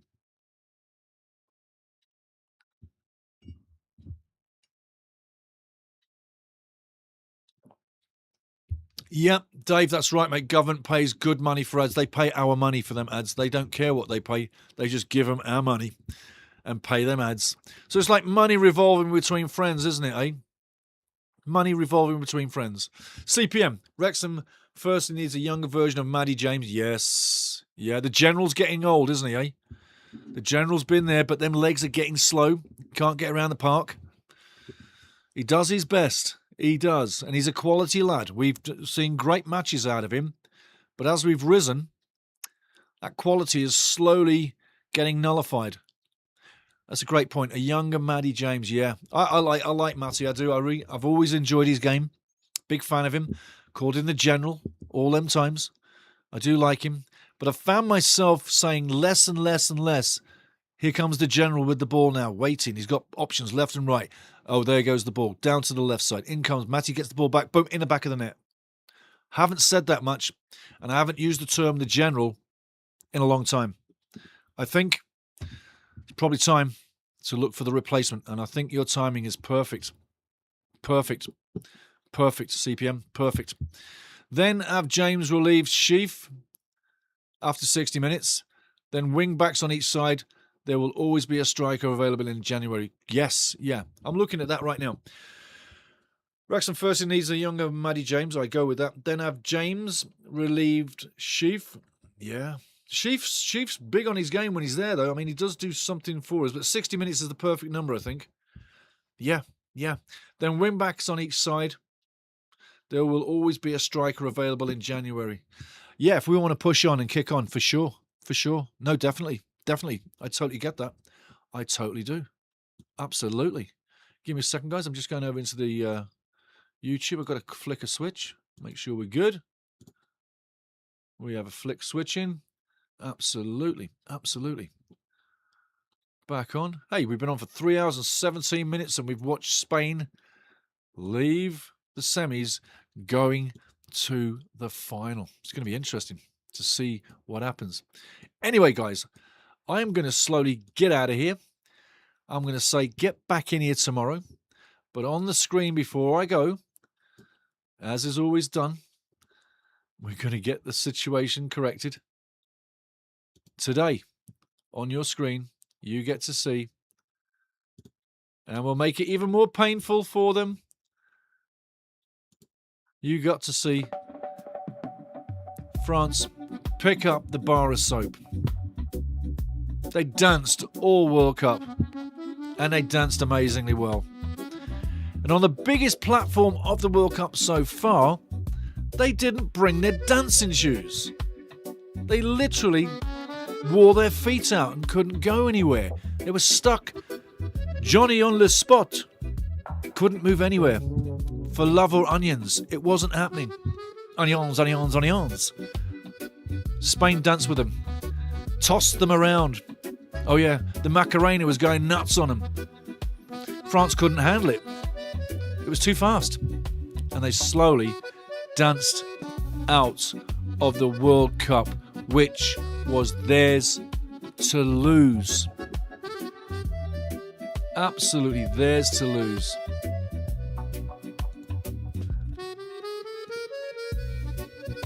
That's the way it goes.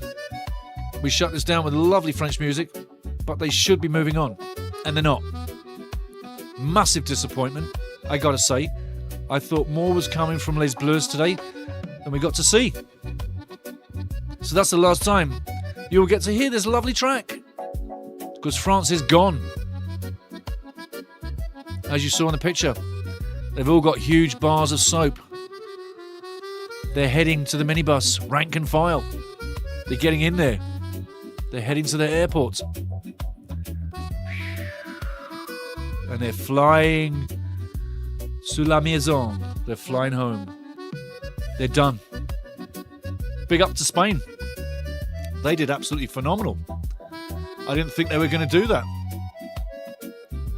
But they did. Bye-bye, Spain. But hello, La Roja. Aho, La Roja. The Reds moving to the semi-final. Tomorrow, it's going to be Argentina. And that elderly man, the young kid, Messi, because he's a young kid in an old man's body, plays like for fun.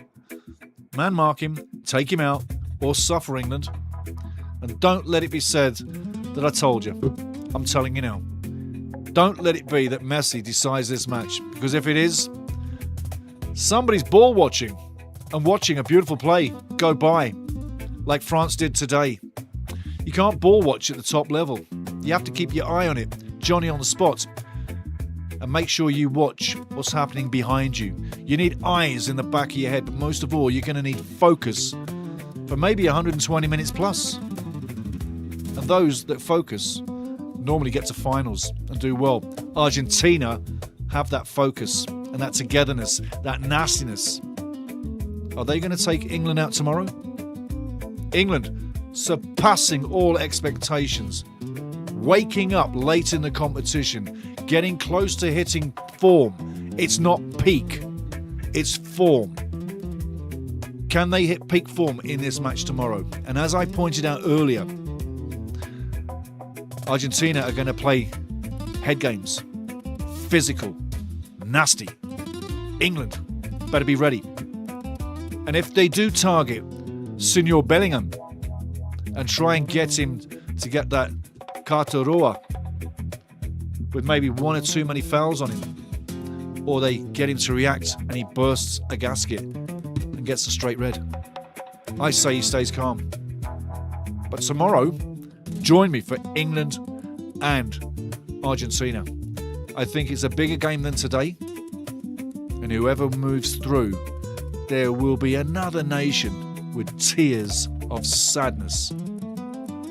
I hope, I really do hope, that England has the tears of joy. Just saying. Again, thank you to everybody being here. Get ready for Argentina. England! 3 Lions. Get ready. Because I've been ready for this all my life. You? See you tomorrow.